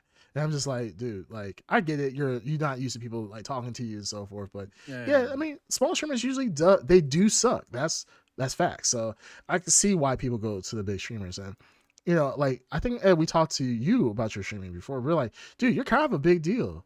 Because I think they said like if you get more than like 20 viewers, like you're in like the top 10% of Twitch streamers. Shit, really? Like it's not a huge number because a lot of people there. You gotta think about it, there's thousands upon thousands, tens of thousands of people streaming at one time. There's not that many people who are like, you see the big streamer, like for every small streamer that has one viewer, well, how am I gonna say this? For the big streamers, for one big streamer who has 6,000, 7,000, 10,000 viewers, there's thousands of streamers that are not getting any views at any point. Nobody's watching them. So this is like, I mean, that's just the nature of the business. So like I said, like Underground's kind of big because he does get when he streams consistently. I feel like I need my money back on my Prime sub. Whoa. I would love to stream consistently, if possible, shoot, full time. That's a dream right there. I need time to do it. I need to either pay the bills or stream less or stream more, and just give the corner a break for at least a week Let Go the back to booty rest. the booty rest. Whoa, Yeah. whoa. You're Put that like, booty on ice. yeah, right. Put the booty on ice. Let it rest up. Keep it chilled for me. Yeah.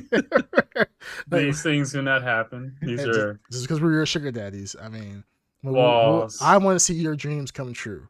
So let the whole rest, and put your all in. But then, damn, if you're not making any money, you better get back on that corner. Oh my goodness. I've never been on the corner. Daddy needs a sugar. Whoa. Mhm. Anyways, Not Daddy's pockets are kind of light this yeah, week. right. Like, Oh my goodness. bitch, get out there and make my money. But anyway, so yeah, that was Twitch. Twitch, please stop fucking up. Like, yeah, there's a lot of competitors out there, so there's a lot. Even though, I mean, Rumble, Rumble that's a wild place, man. I don't know what Rumble is. If you guys, I don't know if you guys are a part have listened to the Aber and Preach Fresh and Fit drama that's been going on, but Fresh and Fit, Oh, that's been going on for a while, hasn't it? Yeah. yeah, it's for a been going on while. for years. But Oh, yeah, I was gonna say, okay. Myron and Fresh and Fit recently did a video where they snapped, pretty much like went in on Aber and Preach. Aber and Preach did a video on them, and that pretty much like cascaded into them. I mean, I'll be honest, video. I agree more with Abba and Preach. I Are we do talking too. about like the whole paying for company or whatever? No, there's just Wasn't everything. that what started it? It Oh. might have been. It might have been. But they Fresh and Fit did a new thing, and Myron went on Rumble, put a white hood on his head, and literally his entire tirade, because Aber and Priest said they are pretty much racist at that point, and they're like, Myron went on, put a hood on his head, and pretty much said every other word that he said was a slur, and I mean calling people N-words, yeah, just going crazy. He went absolutely crazy. And the thing is like, if you did that on YouTube, oh man, you're instantly getting banned. Like that's not, like, YouTube's not even gonna give you 3 strikes. They're like, you're banned today. Like that's exactly what's happening. Twitch, you wouldn't make it through a whole stream. Like as soon as you stop streaming, when you stop streaming, you've already you realize that you haven't been streaming for the past hour. That you were already banned. That you try to go back in the time machine, way back time machine, that you're not even gonna find your videos in the time machine. Like your videos are done. But Rumble, since it's a freedom of speech, and the thing is, Rumble, what people are assuming that Rumble will get to a point where they will be a little bit more restrictive on things that you say. Like you can't threaten people's lives and so forth, but like slurs and all that, totally fine to say. So yeah, Rumble's it's leaning towards alt-right content, and it's because unintentionally. It found itself to be the home of alt-right without trying. So it's like, so they leaned into it a little bit. It's like OnlyFans, how it wasn't meant to be a porn whatever. Yeah, it just happened. Yeah, OnlyFans was meant to be for people just to, it's like a Patreon competitor, and then turn to porn because Patreon wouldn't allow that, but OnlyFans would. Same thing with Rumble. People would get banned on Twitch or whatever. They need somebody else somewhere else to stream, and it's like they can't stream on YouTube because 9 times 10, if they get banned on Twitch, their content would get banned on YouTube. Even though like YouTube doesn't cross ban, I think Twitch does, but YouTube won't cross ban from offenses. So you could do crazy shit on Rumble. That's why Myron went on Rumble to say all that crazy racist stuff, and so he could keep his channel on YouTube. So he'll keep the lesser, the more friendly content on YouTube, but go full blown white supremacist on Rumble. So Rumble is a weird place right now because there's legitimate streamers on there that just stream just because Rumble is growing. But yeah, they have like a gaming section just like any other. Yeah, but like you said, like Darkseid said, the alt right, they kind of like, hey, like this is our new official home. This is like the truth social app for alt right people. So it's absolutely crazy what goes down in Rumble for sure. Oh, check this out. Be prepared. Because that's what I'm. Every time I see like an article about some crazy take, like name it, you put in your mind the most craziest nutty shit having to do with racism or whatever, it's always on Rumble, Yeah. like the Patriot takes, quote unquote. So, Patriot takes, or like people go like to the Rumble's front page right now, and all the top streams are all like uh, news, alt news, live streams. You'll have Trump and Biden thumbnails all over them. And, yeah. yeah, so So it definitely leans in that direction. Yeah, like I said, but Rumble is trying to course correct their image, because I think now they're making money, and they're trying to clean up because there's way more money in not being pigeonholed as an alt-right platform. yeah, So, what they were criticizing YouTube, it's what everybody's turning into, because that's where the money is. yeah. yeah. I mean, you got to think about it. Like, corporations, do they have agendas? Sure, they might have agendas, but at the end of the day, their agendas most likely are going to be for the majority.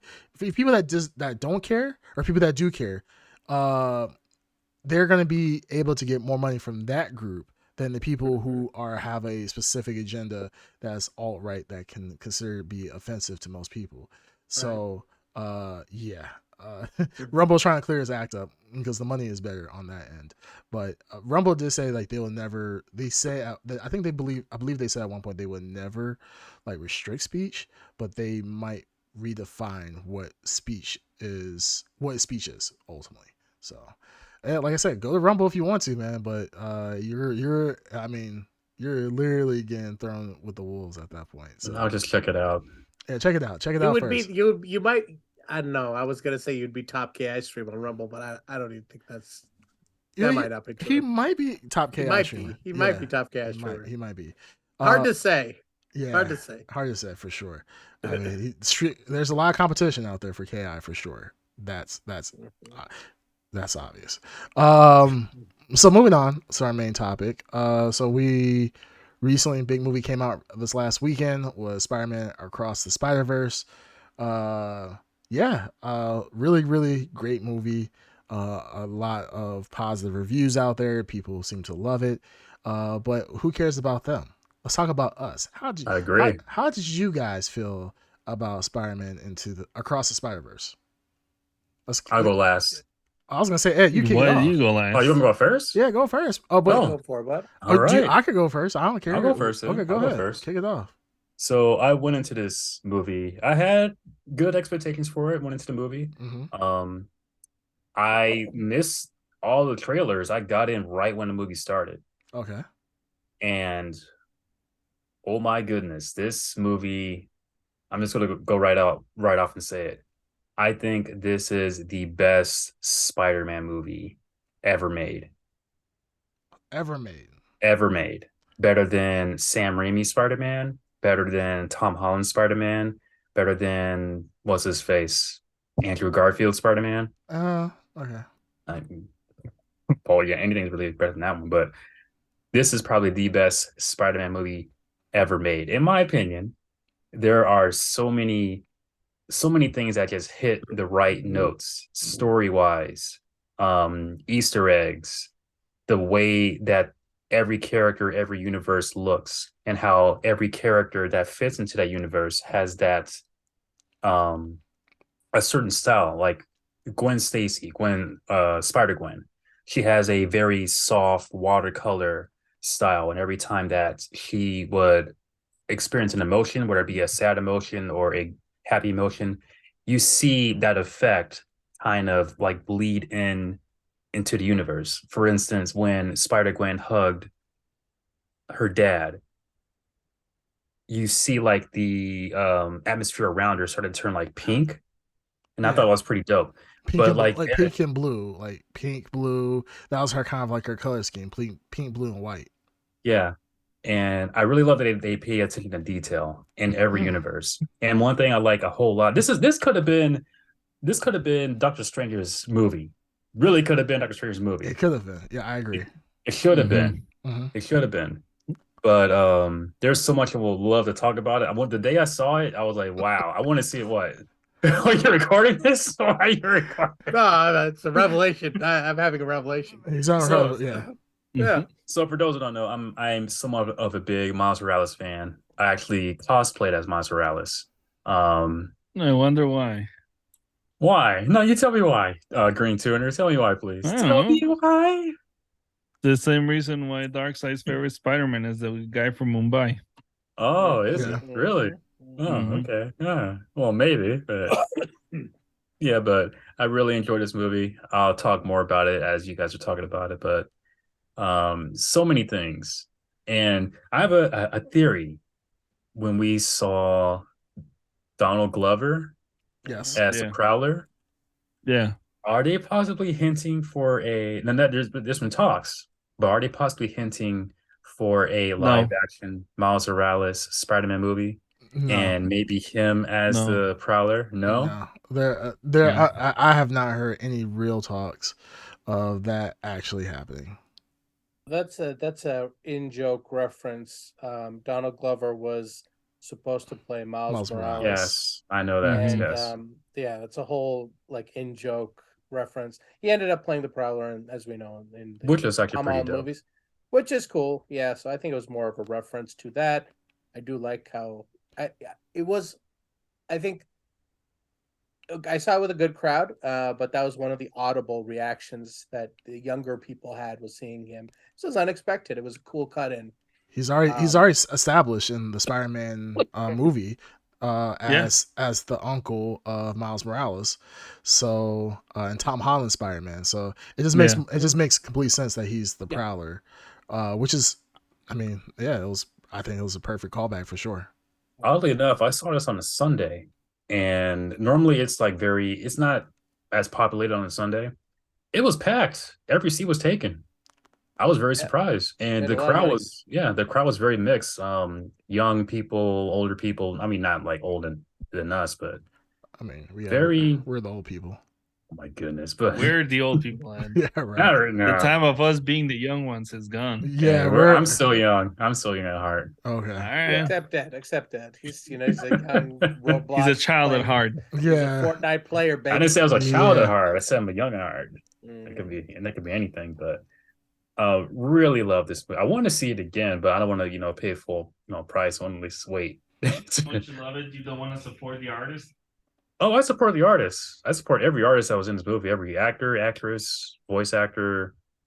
Ooh, and the many times that they put in they acknowledge the live action Spider-Man verse, which Yes. Yeah, that was was cool when you saw that him in the was background. Yeah. yeah. I was actually hoping for that, but wasn't expecting that would happen. That was pretty You know dope. which one I like? The 90s one. I remember liking the design when I was younger. The really shitty one where they made him super emo with the Yep. cut off Yep, jacket. that was my Mhm. absolute favorite. Yes. Ben Yeah, I Riley, loved them Scarlet when I Spider. was a teenager. I was like reading, I was like, Yep. oh, this is such a cool I costume. was, That I was and the one with the legs on his back. On his back. With Which the one? like There's the so many. That was Doc later Ock. on, where they had the one where it was the Iron Man suit, where it was all basically red, but it had the spider symbol in gold. oh Iron Spider. Yeah. Yes, The Iron Spider. Spider. Yeah. Yeah, There, for there sure, was that '90s one was one of my top Spider-Man designs. speaking about '90s designs. There were so many Spider-Mans. I couldn't like. They also had this Steel Spider-Man too, right? They did. They had Ben. They had the Steel. Badass. They had so many. But one Spider-Man I did not see, and I was looking forward to. Maybe I missed it, but I didn't see it. Which one? Was the '90s cartoon Spider-Man, They had They must Spider-Man have had it. the Fox Kids one? Yeah. They 100% had it. It's just, They must have had it. yeah, they just didn't. They just, I mean, there were so many Spider-Mans to look at. I Yeah. mean, They even had the old timey one. yeah, the old timey Yes, one. they did. Swinging Swing- towards they him, and did. he's like, I pulled Yeah. something. It's like, yeah, everything he could do, I could do. I was like, oh no, I Yeah. pulled something. Like, that was this Spider-Man. Honestly, this movie was perfect. Dude, it was amazing. It was amazing. Holy crap. This is Or what, the stupid meme, remember? yeah. I mean, You? you, it's like, yeah, you. And like the fact that Miles Morales like comes on, it's like, is there a web on my face? Like what? And then he's just on Miles Morales is on his back. No, this was a perfect movie for sure. Sure, this is what I would say. This is the quintessential Spider-Man movie. This has everything what Spider-Man is and what Spider-Man isn't. I feel like the Peter Parker the alternate universe Peter Parker that we have is a great representation of older Peter Parker. I like the fact that this is like they it's kind of meta in of itself, where they understood that Peter Parker, the biggest draw about Peter Parker is his wittiness. Like he's always cracking jokes, and The like 2099 Peter Parker, where he's like super serious. super serious. Yeah. Well, obviously he's not Peter Parker, but you know what I mean. Right. The 2099 Spider-Man, he has Miguel. like he doesn't have a funny bone in his body. Yeah. But he's fun. But the thing is, he's funny. Indirectly, Indirectly, with what he's saying. So that's the kind of thing. Like, from what I remember about even from the comics, the 2099 Spider-Man was that he was still witty. I don't remember him being super serious like that. I never read the Dark Side. You should be the one that's chiming on all of this. You're the comic is more funnier, the character, than the movie. The movie was kind of a different.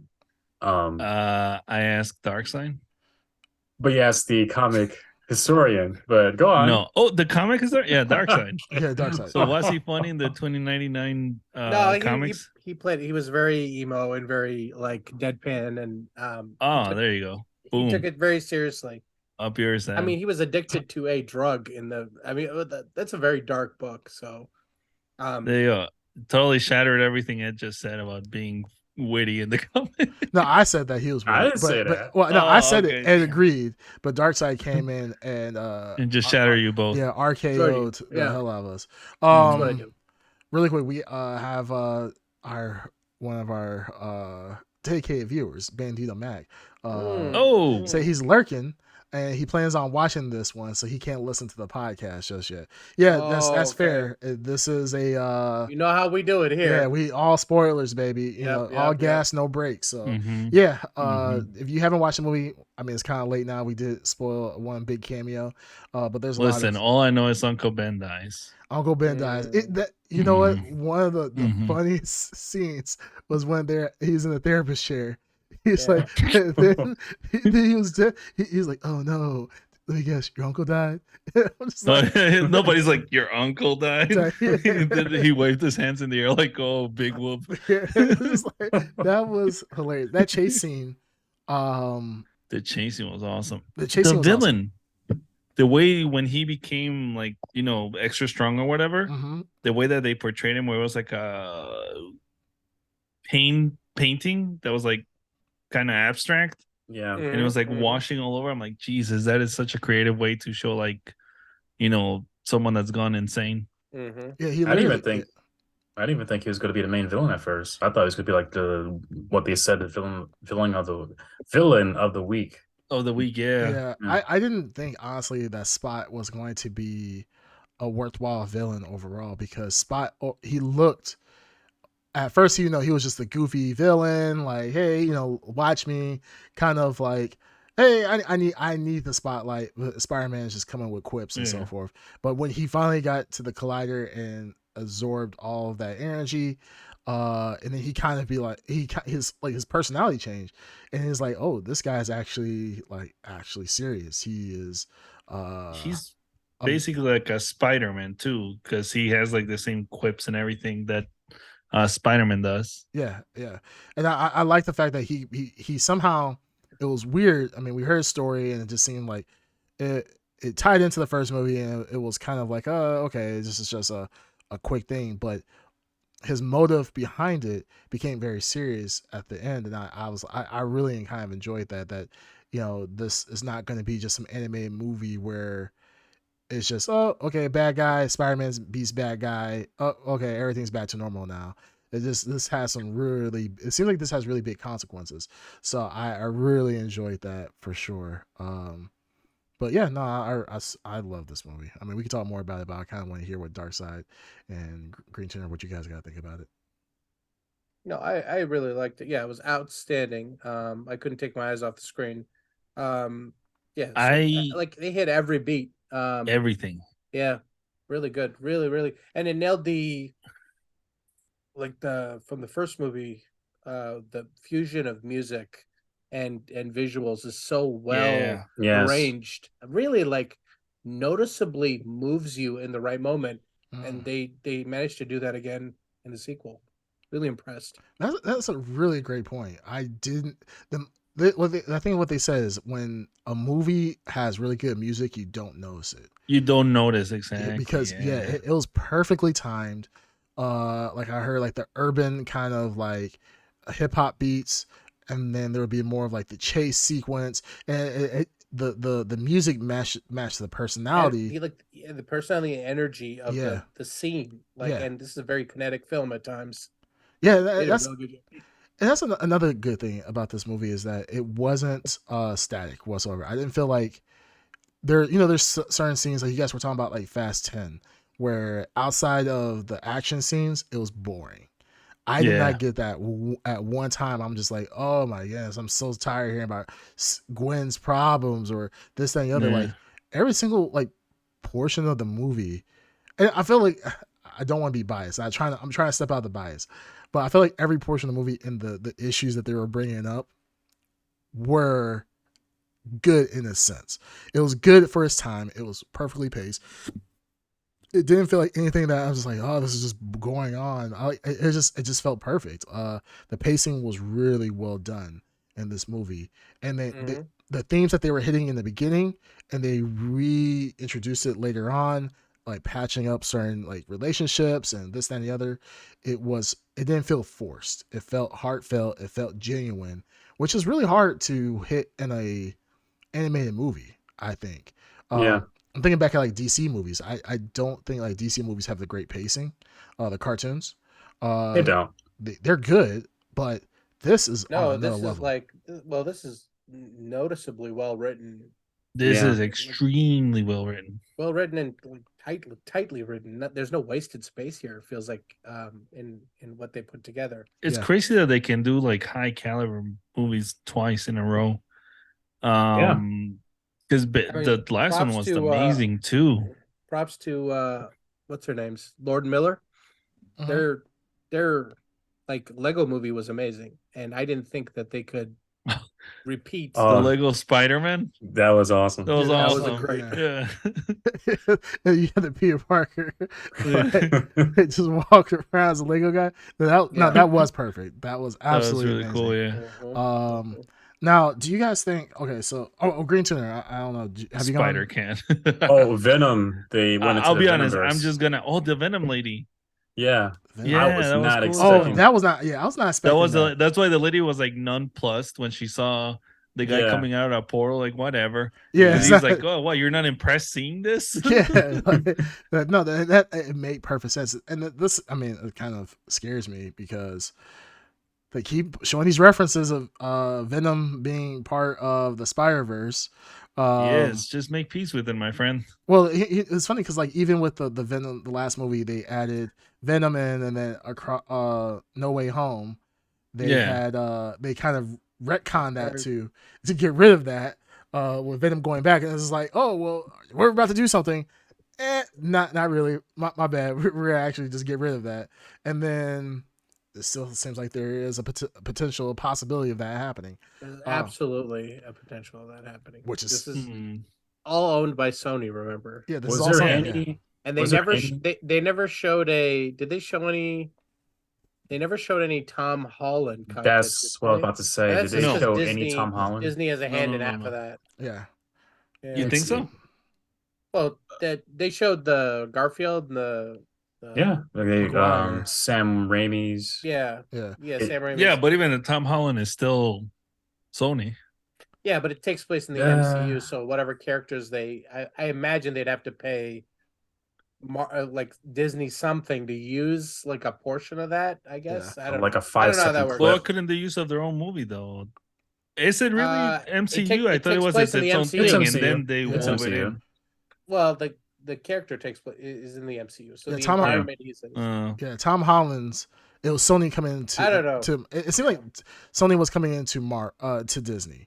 This one, it just seems like Sony is just Sony. They referenced they referenced it, but they didn't show it. Yeah. They did reference Oh. No Way Home. Yeah, That's all they could have done. Okay. Yeah. They Yeah, it did with Doctor Strange. Yes. Yeah, they Doctor did. Yeah, Strange, they said, yeah. you could be a wizard. Yeah, something like that. Yeah. No, they said something like, wouldn't it be cool if we had a wizard or something like that? That could. No, he referenced like people messing with the multiverse With the in multiverse, beginning of the yeah. movie, and he mentioned Spider-Man and Doctor Strange. Strange. From Yeah. I remember they mentioned 1999, whatever. Yeah, I remember them mentioning Doctor Strange, but I just couldn't remember what the capacity was. But yeah. So, what do you guys think of? So, I mean, I guess we can kind of get into it. What do you guys think about the ending? Was that something that you guys were expecting? Because I went into this, I went I into was this not knowing expecting. nothing. I thought it was gonna be a resolution. Yeah, I thought it was gonna be a complete I thought resolution. so too. Yeah, I'm the only one. Like, I see. This is why I've heard this online too. But this movie was a 2-part production. Like, I knew. You know about it beforehand? Yeah, I knew about this as a Oh 2-part. well, I didn't. See, I didn't know that. Yeah. So okay, so he's. So I knew this was going to be, and there's another movie that this very same thing happened, and I knew that it was Fast Furious.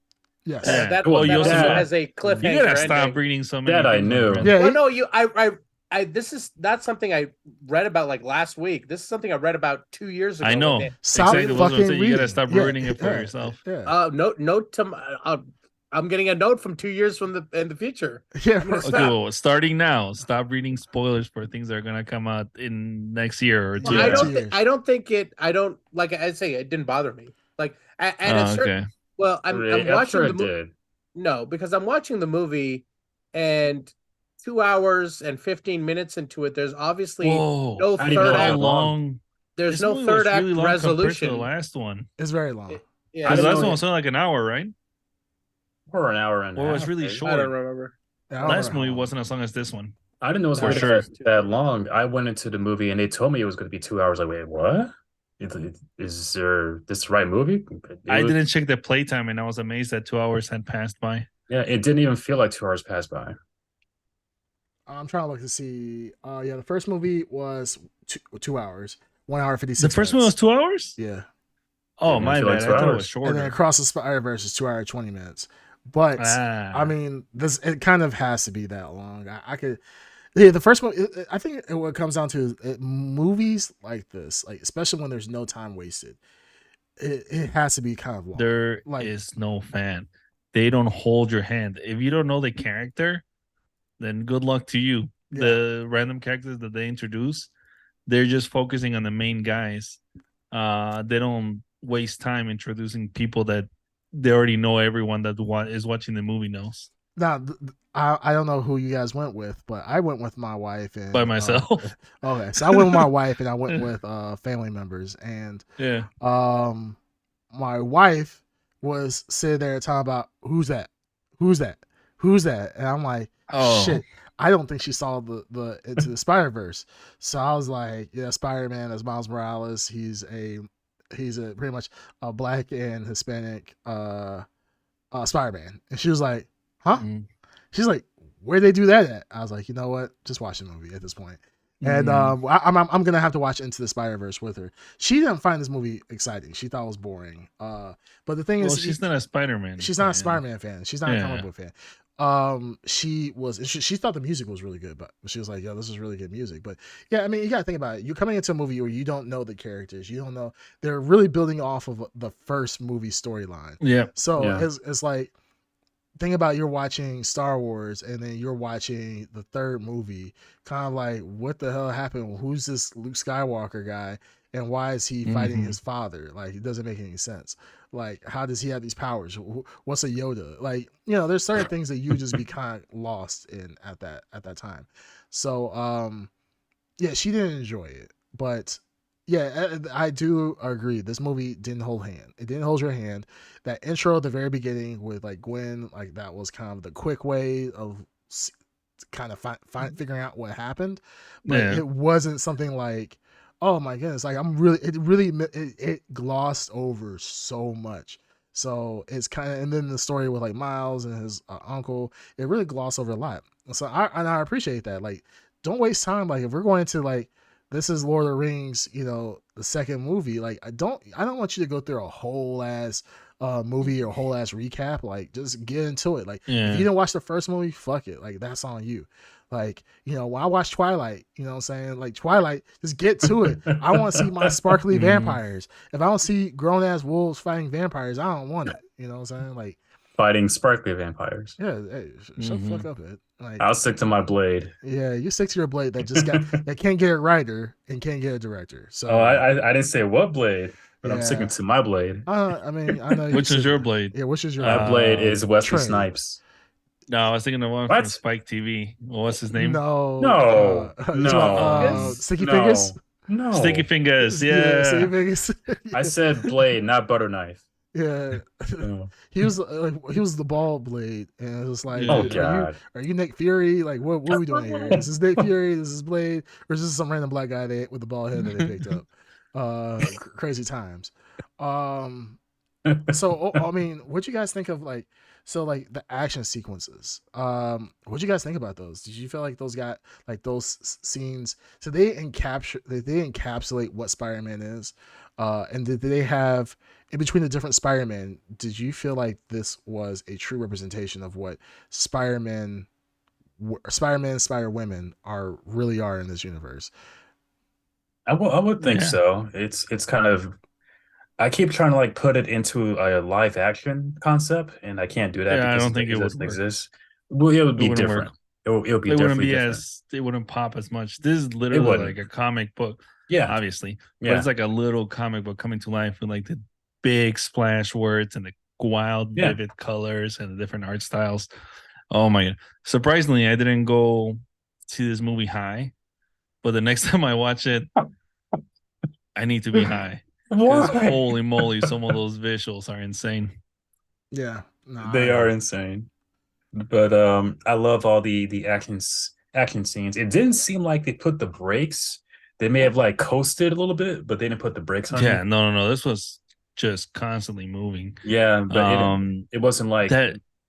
The scene when in the Council of Spider-Man, or what the hell it was called, when they were all chasing him, was nuts. Yes, it was insane. Like all the different variations. Still laughing with the stupid spider cat. Spider Cat was fucking people up, and then what? It had web fluid coming out of his mouth, right? Yeah, because he spit the web onto his face. Yeah. I still can't get over that. Like the 80s or whatever Spider-Man talk about. Oh yeah, that was great. Everything he could do. Just like they did such a great job. And even some of the representation of the different Spider-Man, like the one, I think it was the Spider-Man you guys were talking about with the jacket, whatever, the punk, like not the the 90s, the edgy one. The edgy one. So cool. I remember I used to love that. I remember in the comics, he would always had self dialogue, and he was always he was always like so I was like, I'm a very tortured soul. This was like the Nirvana era. That's why he was dressed like that. Yeah, he's the clone. Remember, he's not Peter Parker. He's the clone of Peter Parker. So his life was sad. I remember. I just remember him always like telling. He was at a distance. He was always at the window with like Aunt May, and he could never. Yeah, so he was very angsty. But I was very happy to see him. And surprised at how much they used him. I didn't think. I'm surprised that too. I thought he was a throwaway. And I like that he was kind of the one that they depended on for the Miles Morales when they're going in time trying to find him. Who I was looking for, and maybe I missed her. Spider-Woman from the animated series. Remember when her hair was like she was there at the top? Yeah, she was. They did a version of her as the one on the motorcycle. That's still Jessica Drew. Oh, it is. Okay. Well, I was thinking just like the actual one from the 90s cartoons or whatever. Yeah, I thought they had her in the back. I thought so too. Maybe they did, but I missed her. Yeah, I thought I saw her. Did they do a symbiote? I think they did a symbiote version, right? They showed like a clip in one of those red bubble things where you see Venom like absorbing Peter Parker. Yeah. But I didn't see anything. They had black suit Spider-Man, but not symbiote Spider-Man. Well, you don't know if that's not. I didn't see that. Yeah, how do you know? I didn't see it, and I don't think it could be in there anyway because that's separate from Spider-Man, if that makes any sense. This is the He's the bad guy. Spider-Verse. Yeah, He said he's not a no, bad guy. he could still be. Yeah, he could still be there, when the yeah. symbiote's under his control, he still has it. I know Uh, they say that because in the comics there's symbiote Spider-Man. Yeah, but I What's was looking that? for some Spider-Man in there. I didn't see What's him. a Spider-Man that's like a demon? The one that looks super cartoony. Like Spider-Man saved this demon, and this demon wanted to become Spider-Man, basically. There are so many And Spider-Man. he grew up to be this giant hulking Spider-Man. I don't think he even- was there too. I I forgot see. the name of that character. He looks like super cartoony. Like literally it's the Spider-Man mask, but with a mouth. He can actually open his mouth and stuff. Yeah. I'm looking at a picture right now. Yeah, there's the Spider-Man he can open his mouth. He Yeah. has a suit on, but the suit is like his skin. It's his skin, yeah. It's pretty cool. Yeah, no, I'm looking at it right now. That is, yeah, he's like a Venom version of Spider-Man that can actually but he just looks like Spider-Man, but a big hulking version. I don't know that. I'll leave that to the expert, Dark Side. Mm-hmm. I don't know the exact reference you're talking about. Oh, It sounds like Doppelganger, but I'm not sure if you're. No, it's not Doppelganger. I remember Okay. Doppelganger, yeah. I was Or trying to remember keep the up. Spider-Man that actually had like 6 arms? Yes, Yeah.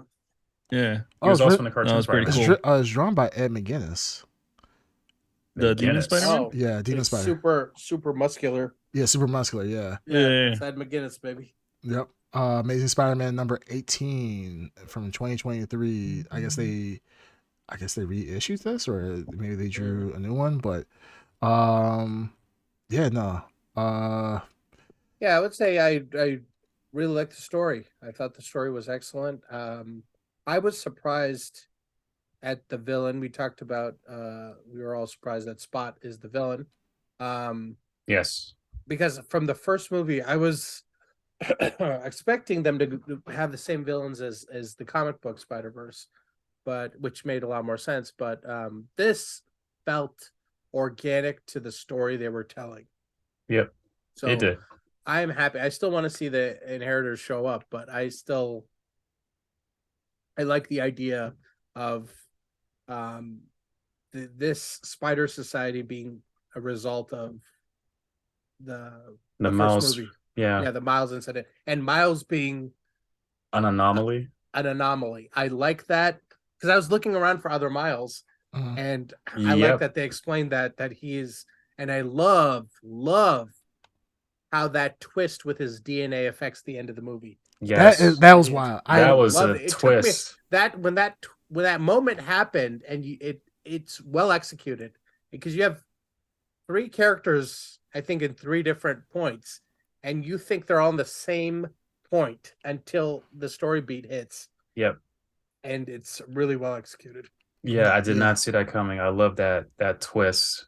And they even foreshadowed it early in the movie how the Spider 42 that bit Miles Morales was supposed to bite someone else in a different where that spider came from. Yeah, Peter Parker. Yeah, it's supposed to be bite Peter Parker in another universe. But that spider was from another universe brought to Miles Morales in a universe where Spider-Man already existed. No, it was supposed to bite Miles. It was supposed to bite the Miles of that universe. Oh, it was. Because they said Peter Parker.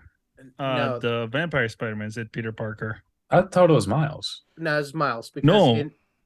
I'm telling you, he said that was meant for Peter Parker, not you. That's what I thought too. He said it was meant for Peter Parker and not you. So in a vision of he gets Spot gives Miles a vision of the future or something in the beginning of the movie, and you see where that spider comes when he's explaining how you made me and I made you in the beginning of the movie. There's a black and white cartoon drawing, and you see the spider that was meant for someone, and you see the back of the dreads of Miles Morales. And it gets pulled away, and so that's I think Peter Parker exists in that universe. I just don't think that spider was meant for Peter Parker. That spider, that 42 spider, was probably meant for Miles Morales because that is the origin of Miles Morales. He gets. Maybe the vampire guy got it wrong, but I'm fairly sure he said Peter Parker. Yeah, I could have What? sworn he said. He probably was misinformed. I'm saying because that's what they thought. every universe that has Miles Morales has a Peter Parker. well, the thing is that I know that they were saying that he's the original anomaly, but Anomaly, yeah. but ultimately at the end of the day, apparently there's supposed to be more to the story where, well, obviously, I mean, because we're getting to part 3 or part 2, no. but they were saying that what Miguel is saying is not necessarily true. I don't know if this is based off a comic. Is this actually based off a comic? No. No. There's ideas here from all over from several comics. Okay, so somebody was saying like this. I guess theories are going out that Miguel. There are a lot of places this could go. Yeah, that they're thinking like Miguel is not telling the truth. That telling our Miles Morales that the one that we know is that he's really anomaly, but that because I was under the same impression. This is why it made sense to me is that it was supposed to go to a Peter Parker, to the Peter Parker of that universe, where Spider 42 came from, but that ultimately like he was always meant like Miles was ultimately people think that Miles was always meant to be. That was always the point that Peter Parker in that universe was not meant to become Spider-Man and was supposed to get sent somewhere else. The twist at the end though was amazing. I did not see that coming at all. Well, both twists actually. The three different three different universes that they're in. Yeah, I didn't see that coming at all. I was like, oh shit! Like Gwen's gonna tell Gwen's gonna be there for Miles after he tells them blah blah blah. She's gonna show herself as Spider Gwen or whatever, and then when kind of find out Miles got sent to the 42 universe. 42 universe. Yeah. That's what I call it. Yeah, to the spider, the origin of the Spider universe that he was so. Well, I love the idea that because you forget the detail. He mentioned it casually that it scans your DNA to find your source dimension. Yeah. And then like they slowly trickle in. Yeah, your spider wasn't from this dimension. Like they spread it out, and by the time you get that moment of you're putting it all together, as Miles is putting it together, you know what I mean? Like it was really well paced and executed. Game Face. Game Face says, I'm avoiding Spider-Man spoilers, but just wanted to jump in and say hello. Hope you all are well. Thank you. Please watch Spider-Man and come back to this episode when we upload it. Unfortunately, this is spoilers, but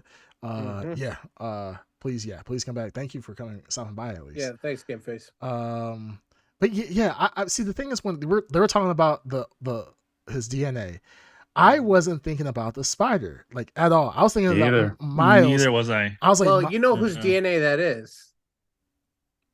It's Peter's DNA. Which Peter? In the end of 42 in the spiders. So at 42 Parker's DNA? Peter Parker's DNA. So I mean, there's different origins of Miles Morales, but one of the origins is that to reverse engineer Spider-Man, they take his DNA and try to reverse engineer his origin, and one of those spiders gets out. So if they're saying, I have a feeling that it might be going there in that movie where like he's not an anomaly, he has the DNA of Peter Parker in him too. Which is the thing is that okay, so this is my question then. Okay, so if Spider 42 came from that other universe where Miles is bad now, he's not because he's the Prowler. He's not actually Spider-Man. He's the Prowler, yeah. Which is crazy because I thought in his costume he did have a Spider-Man outfit on. No, he made a Prowler. He made the logo Prowler symbol. But it kind of looks like Spider-Man symbol, right? Was that just me? No, that's just you. It's basically the opposite of. It's the same creative mindset of the Miles Morales we know, but it's just the evil. Reimagine as a Prowler. Yeah, so Spider-Man does exist in this universe, right? So that Peter Parker. It is a world without Spider-Man. No, because the Spider-Man's DNA got sent to another universe, right? Yeah, but when he walks out, he could see the world looks like Back to the Future 2, where Biff is in charge. Like it's dark, he took over, depressing. Yeah. So this is a world where Spider-Man never. There's a New York where Spider-Man never impacted them. So either Peter Parker died and Spider-Man never existed, or he doesn't exist in this universe. Or there's some variation of that. Here's my question: so, does Peter Parker exist in that universe? He's not. Forget Spider-Man. Spider-Man's not there. I think Peter Parker I'm going to exists. guess he does. He did exist and he died. That's I don't why think he died. I think he's there. He's just not Spider-Man because The reason why I brought this up that's is because possible too.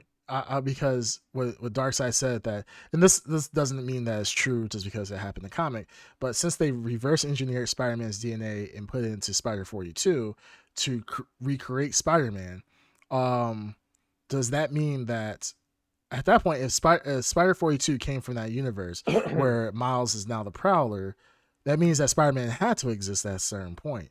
So even though that the storyline may not follow through with that, yeah, I do believe that at some point I believe that Miles is going to find out that he's not an anomaly somehow, that it was always meant for him to become Spider-Man to some extent.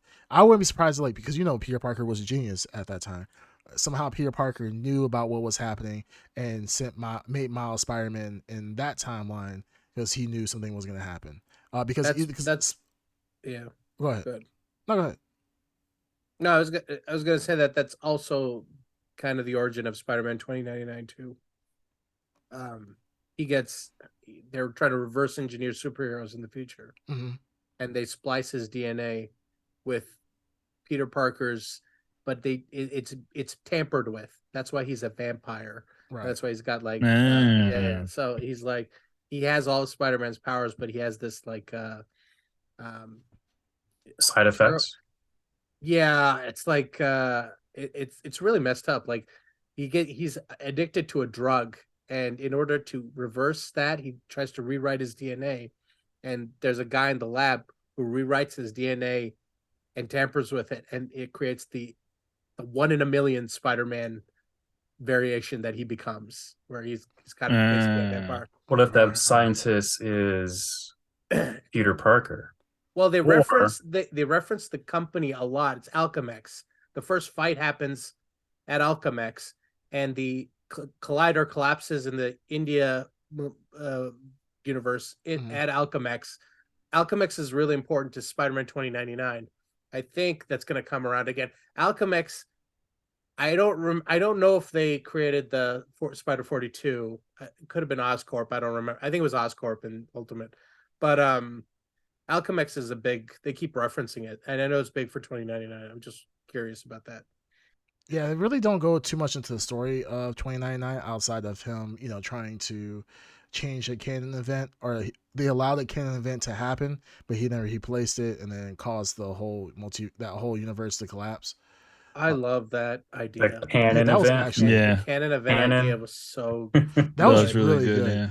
And the fact that how they were able to make it seem like canon events didn't matter at first, because initially I was confused with a canon event when he saved the police chief, Officer Singh, and then or Captain Singh.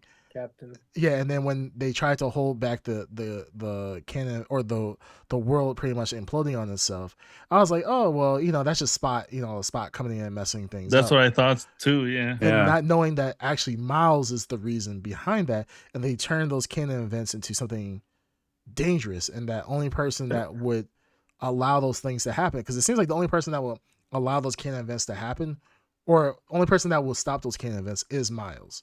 So the fact that he is the one going through, and they're like, hey, keep him away from these situations because he's the one that will screw this all up, is kind of amazing. It's like also broadcasting Gwen Stacy pretty much going to be in a position where she will die, because her death is a canon event for Spider-Man. Yeah. And they never reference it. I was waiting for, she's standing right there and they're talking about Captain Stacy, and you see 20 Captain Stacys dying. And I'm like, no one's going to reference that she's probably the first or second major canon event after Uncle Ben for Spider-Man. They're broadcasting her death, which I think will be a plot point, but won't happen. But I think it'll happen. I don't think. I think the whole I don't think it'll happen. The canon event is something that they're trying to prevent because they think something will happen, and I think something will happen in the third movie where they realize that it's not important, and there are universes where that's not the end all be all. And she will live, and Miles will live. And no, I think it'll happen. I say that because how do you get to the hero's heart? You go to the closest one that he, well, they're not together, but obviously there's some kind of What are connection you between babbling about? He's saying that Stacy dies. yeah, Stacy Gwen will be the canon event for Miles. So instead of his father dying, Gwen will be, or his father can still die, but his father will be, if it's not for his father, it'll be Gwen being the. I'm going to go ahead and That say makes the sense. canon event is not going to happen. I don't think And so. Yeah, and neither do that's I. going to prove that it doesn't That need. you can they're all- save people too. Yes, you Yeah. could say Miles is right. You don't need to. You could save people. Yeah, people don't Yeah, have to Spider-Man die. saves people. Yeah, So I Gwen think, will live, and his father will live. yeah, I think like the canon event that happened with, but well, the yes and no. I agree with Darkseid what he was saying that there are going. I think they're going to realize that certain events are not true canon events. Like with the Mumbai Spider-Man, his father dying is probably, well, we saw that it is a canon event because as soon as he saved him, then the universe was kind of collapsing on itself at that point. I don't think Gwen Stacy is going to be Miles' canon event. We already had Spider-Man die. That was maybe one of his canon events. I His think, uncle. yeah, his uncle dying was his canon event. Maybe another love interest, but I don't think Gwen Stacy is going to be a canon event for Miles because I think Gwen Stacy already went through her one canon event with Peter Parker dying, and then possibly her father dying in another movie or in another sequence. Well, Even though he's not Captain Stacy, maybe someone else will die, but we probably won't see that. But I just think so because he needs a power boost. That makes any sense. well, I'm going to our resident comic expert, I don't even know what Darkseid. that means. I have no idea what that You means. know what that means? Well, to Power boost? for Goku to go Super Saiyan, you got to kill all Krillin. I don't know what Okay. that makes. I don't know what that make. That doesn't make any sense. Okay, so So No, what happened? when I get what you're saying. When Frieza killed Krillin, Uh-huh. it made Goku snap. He went Super Saiyan, and then he was at the same power level as Frieza or more. So Miles Morales, for him to get a power boost for him to snap, you got to kill off the person that he loves most. Yeah, but Spider-Man doesn't have power upgrades. That's literally. Well, all right, not necessarily a power upgrade, but more like a mental snap. But even then, that's. But he's already experienced that. He's trying to prevent that. Yeah, but that's the thing, that Spider-Man has a lot of tragedy. Uncles. I mean, I would say, I give it a possibility she's going to die. That's why I'm saying I think they're broadcasting the Gwen Stacy canon event pretty hard. What I'm saying is, I don't think in the way that this movie is written, they make you like all the characters. You feel exactly a lot of sympathy for a lot of characters. You like Gwen, so kill off a character that you like. Makes the movie more impactful. No, I don't think it's gonna be Gwen. I definitely don't. I think it's gonna be Spider. I think it's gonna be Peter Parker that's gonna die. Peter B. Parker. Peter B. Parker. Yeah. No way. Damn, that would be awful. Yeah, I think he's gonna. No, I think that he's going to die. Right now, it's clearly Miles. It's going to be a turn, and it's going to be what's his name, Miguel O'Hara. Oh, he's gonna eventually die. Yeah. Yes. Yeah, but that's going to be the moment. That's going to be the turn. That's going to be the his biggest I don't know what the word is. I'm blanking on it. Is like it's not his adversary arc. But, yeah. No. Miles Morales' biggest enemy in the moment is Miguel. Is Miguel. And Miguel coming to grips with Peter being or Miles being an anomaly or not. I think that's where your twist is going to be. Well, I think, and he's far enough in the future where that doesn't impact, but I don't think any of these characters that they've introduced are gonna. I don't think any of them are gonna die. I think Miguel's gonna die. I think Miguel is going to be a bad guy until he's gonna be a sacrifice. He's gonna sacrifice himself. I think he's gonna come around to what Miles' thinking is. And then Miles is not gonna lose anyone close to him because he's able to beat the stigma of Spider-Man having to lose a loved one. I mean, there are comics where Spider-Man does lose like Aunt May or something like that, and he absolutely snaps. And I think there was one where Kingpin what was it recently?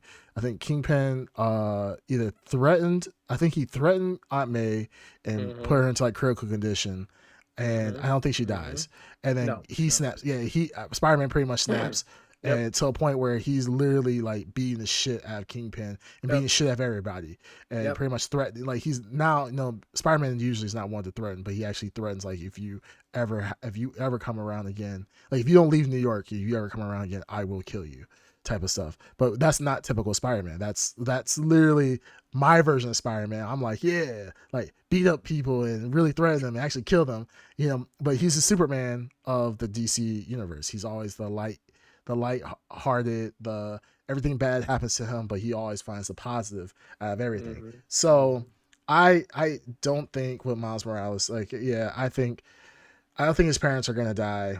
I think possibly I think Peter B. Parker will die protect. There's no way. He's the Peter Parker that's you're like rooting for.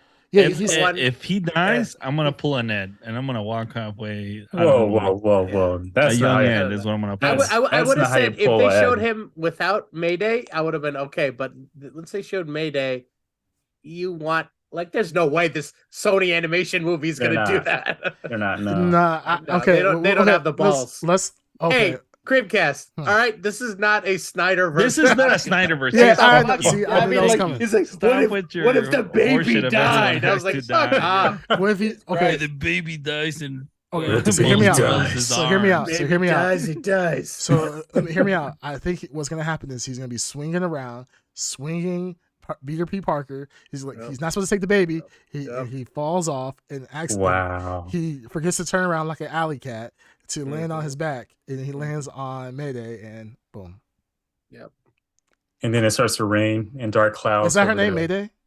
Yep, yes, Mayday Parker. Mayday Parker. So yeah, I think that he's gonna splat, and then it's gonna be like he's like, oh no, my baby. Then you get Spider Mary Jane. And then she kills him, and then Miles has to kill her. Huh? What? Spider Mary Jane Spinneret. Yeah, exactly. So like I think that's what's gonna happen, and then boom. But no, I'm calling it now. Okay, so let's do it really quick, and then we can get to the blurries. Who do you think is gonna die? Like, what's your prediction for part 2? Miguel O'Hara for sure. Miguel O'Hara. Self-sacrifice. Spider-Gwen, but she'll come back at somehow. No, that's not how it works. She died. She does come back. She when does. You die. No, I think isn't one of the comics. That's how she actually gets. She dies, but she technically comes back from the spider venom. I think a canon event for her death will be a major part of the next movie. Yes. Okay. Well, okay. So and thereby disproving the canon event because they're meant for each other, kind of thing. Okay, that's what I'm saying. Ultimately, is Miguel. You think it's just Miguel? Absolutely. Okay. All right, Green Turner. Absolutely. Miguel? Set up for it. Green Turner. You think Miguel? Yeah. Ed? I don't think it's Miguel. He's a cool character. I think he's a great Spider-Man, but I don't see him dying. Creamcast. Okay, so who dies? Just say who dies. Creamcast going for the T-Rex for sure. Yeah, I'm going. Okay, so T-Rex. Ed, you're going for Gwen, Ed? Gwen. The T-Rex. Okay. I totally forgot about the T-Rex Spider-Man. That was awesome. Yeah, T-Rex is gonna truly become extinct. As the last of the species. No, I think Peter B. Parker is he's gonna die. I think that Creamcast, if you're right, you can go to hell because I don't want that to happen. Hey, I'll be right there with Peter B. Parker. I will say Peter B. Parker is more likely than Gwen. I will absolutely say that. No, I think Gwen because Miles, because you have the main character. Damn, Miles. that would be such a bummer. No, but you that's why I'm saying it's so obvious that the Gwen Stacy canon event is going to happen. It's going to happen. Yes. Like, you would be a noob not to realize in that moment that why aren't they talking about the Gwen Stacy canon event? Because it's going to be a plot point. She even talks about it. Everybody so they're knows. trying to basically hide it so that it hits. Yeah, they're hiding it. Everybody knows. They already talked about it. She already said that every Gwen in every universe, she's been to multiple versions. In the first movie. Yeah. Yep. She said every Gwen in every. Oh, she even talked about even in this universe, in this movie. She's like, in this every movie. Gwen. She's like every Gwen, in every universe has a crappy life. She's like they all die, and she's like and blah blah blah. She's like.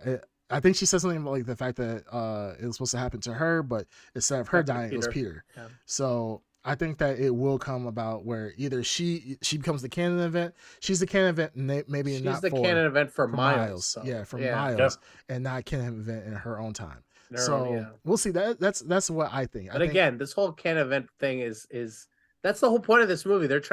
They're like Miguel O'Hara said and be like, oh no, this is the way it is, and Miles is like, no, it doesn't need to be that way. Obviously, it doesn't need to be that way. Yeah, I don't. I mean, obviously, we're gonna end up there. Like Miles is right. Yeah. So how best to do that than by preventing the death of Gwen Stacy? Well, here's a long reach, but it's a possibility. You ever notice that Gwen Stacy in her universe, she looks like she's in her universe. When she's in Miles' universe, she looks like she belongs to Miles' universe.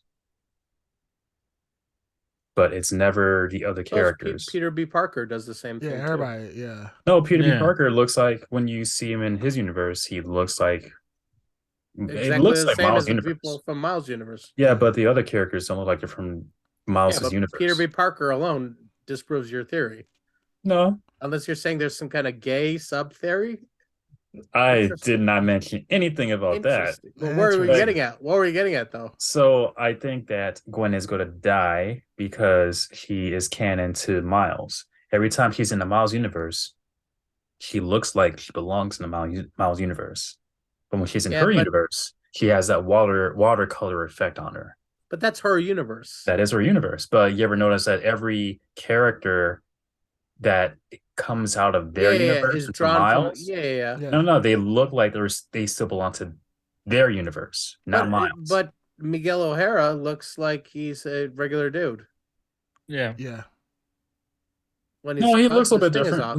Looks a little bit different. But like Spider-Man Noir. Well, I think they're all like anime Spider-Man girl. All right. When you said it was going to be a reach, I will have to agree with you. It's quite a reach. Ed loves reaches. Yeah, I have to disagree. I have to disagree with Ed. I don't agree with him on his point that Gwen is special because she looks like she's in his universe compared to Miguel or Peter P. Parker. I think they all look fine. I think. However, Gwen, there was something odd with that. The color palette and scheme. Yes, interesting with that. Now that you mention up, it is. Let's see. Okay, let's just get to it. Let's get to it let's wrap it up. Because you're an asshole, Dark Side. Yes. So long story short, people have found still frames, or took frames out of the movie and saw that on Gwen's wall she had protect trans kids. And a lot of the color palettes when she would go into, and she has a trans pin on her backpack. Yeah. So she when she goes into like certain scenes, like when she's talking to her father, the scenes are usually blue, pink, and white to represent the trans flag. And some people have come out with theories saying that Gwen is trans herself. And when she's coming out to her father, as a spider person, and he accepts her as a spider person, that color palette, as Ed Underground pointed out, changes to a soft pink. Yes. No, when fuchsia. When she hugs her dad, or when she gets angry or upset or whatever, the color palette always changes. Yeah, light, but it's always between blue, pink. I saw some yellows too. Sure, there might be. I don't know about a couple. There might be some, but predominantly blue and pink. Oh god! But let's be honest. Wow. Like the whole spider. I'm looking on IGN right now, right? And they're saying, IGN. Well, these are other people who are tagging it. That in the movie there are certain flags that are showing the same protect trans kids and so forth. I don't remember seeing that in the movie. I'm not gonna lie, I wasn't paying attention that hardcore to see that type of stuff. But apparently there are multiple scenes with that. Now, when you look at these are taken straight from the movie, like I'm assuming people are doing, even though it looks a little weird that it's so clean. But yes, the color palettes for this are white, pink, red, and white, pink, and blue. And the thing is that it's like, hey, if this is the imagery that they went with, this is a great subtle story to tell without being directly in your face. And the thing is like, Ed, nobody can complain about this because I'm not complaining. I'm just saying, like anybody, like nobody can complain about this. because it was done so subtly that no one else really picked it up except for like, going back and referencing the movie. But this is a great story for people who are underrepresented or they don't feel represented in the movie. Gwen didn't come out and say, "Hey guys, I'm a spider person, I'm trans, and you need to accept me." This was, "Hey, I'm being blamed for something that I didn't do. I am coming out to you finally, and I want you to accept me for me. Stop being the father. Don't stop being the police officer, which you can maybe infer like, hey, don't be don't be on the political spectrum looking at me and trying to judge me. Just look at me as a person. Like I'm still your daughter." And the cool thing about this, it was back and forth. It wasn't just the father being the asshole and Gwen, just being the innocent person. Gwen at a certain point was like, she automatically assumed that her father was going to be acting a certain way, in which he did. But then she was shocked that her father came out and was like, "Hey, I quit my job because I realized I need to support you." So there was kind of the expectation on both sides of the judgment from Gwen, and then why it took so long for her to tell her father who she was, and then also her father acting the way that she thought he would, but him coming around and accepting her for her. So yeah, it's crazy imagery, but the thing is, it's done so tastefully well. Like, think of it like this: if most people knew if this was a legit thing and most people knew about it, for a fact Spider-Man would be review bombed to hell. Yeah. Yes. No, if Absolutely. anything, it'll be even in some It's not gonna count it'll on be Rumble better. for sure. No. Or if anything, from what I've seen in the movie, from what I heard in the movie, that Spider Gwen Stacy was talking to her dad about being Spider Woman. Or in this case, Spider Gwen. That was a conversation they had back and forth. Right. Now, what other people? The subtext, the metaphor. I'm talking. Right. No. The metaphor, though. What other people want to take it as is? Hey, they can take it as is if you want to. It's like some people take Gundam Wing characters and think they're all it's definitely together. Do you think the X-Men were written as a metaphor for racial bigotry in America? Oh, it was said. It was said. That was clearly said. But this was clearly said. I know. I'm just saying. Hey. But that was said. In this it's cool. movie, It's cool. it was cool, said we're cool, in man. conversation. We're talking about mutants and spider people. We're talking about mutants and spider people. They had a conversation about being Spider Gwen. Ed. But it's fine. If people want to take it a different way, let them take it a different way. And you know what? Let me just say. Do it all the time. Miles is free to love whoever Miles wants. Exactly. That is his choice. Yes. She is. She is trans. She's passing. I did not know that if she was trans and she was born a biological male. Cool. Doesn't matter. She's Spider Gwen. And I will respect her pronouns as Spider in person. So very much. At the end of the day, if you have a problem with that, you're a bigot. That's all I'm gonna say. Get your ass to Rumble. Yeah, go to Rumble, son. That's where you want to go to. Rumble.com/YetUnderground. Yeah. Maybe one day. Be a hit. Yeah. Maybe one day. Yeah, Ed's palette is gonna be black and white. That's what his palette is gonna be, black and white.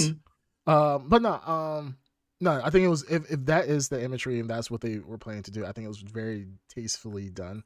I enjoyed it. I hate things that are just so blatant. Like the viewers are not idiots. In this case, we kind of are because I'm not gonna lie, I missed it. But ultimately, it fits Gwen's personality. She's a fighter for people who are different. She is a person of the people. So it makes sense. And the imagery, if it was done, like I said, done in a tasteful way that ultimately.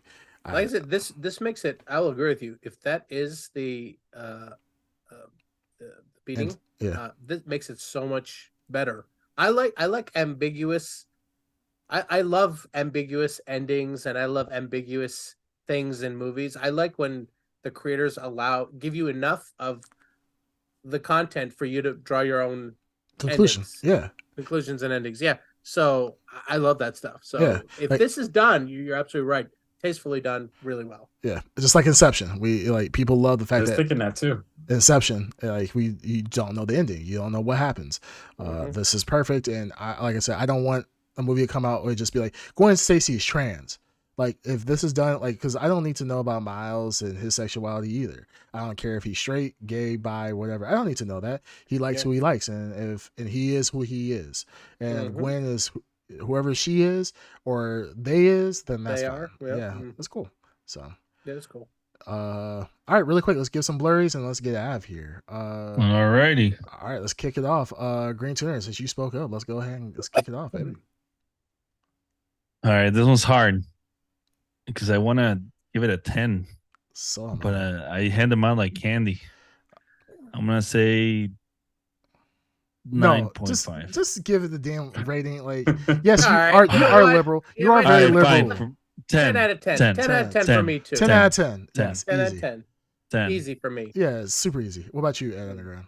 10 out of 10. This is probably the best written Spider-Man that I've seen. I would love to see it in some way in a live action. This is better than a lot of the Disney movies that has come out recently. A lot of the Marvel movies that come out recently. This is honestly probably one of the best superhero movies ever done. Yeah. I wouldn't say ever, but I said one of the best. I didn't say it's the best. It's one of the best. Easily top 3. What is your score, Creepcast? I said 10. 10. Yeah. Okay, so this is the second. I brought this up at John Wick 4. We have a major problem here. What? When we give 4 perfect 10s, we have to have a name for this. This is a once in a lifetime. Blurred. The fact that we had 2 of them the same year. Blurredception. Blurredtacular. We're not blurred. No, this is I will say something about this is clear. Sweep, Full House. Yeah, this is the. I don't know what you want. Blurtacular.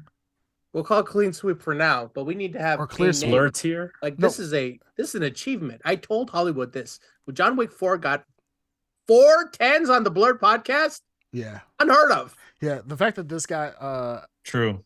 Yeah, I would say something. It has to be something with clear. They're tough critics. Yeah, because I mean, Blurred. Oh, what do you guys say? It.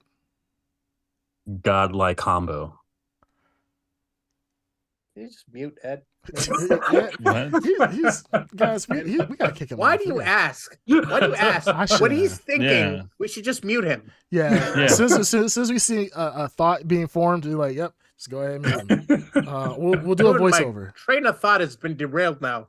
Yeah, it is. But no, we need to come up with something. But maybe at the end of the year, we'll collect. It's a special achievement. Is what I'm saying. Like it's like something special. Yeah, Blurtacular. Yeah.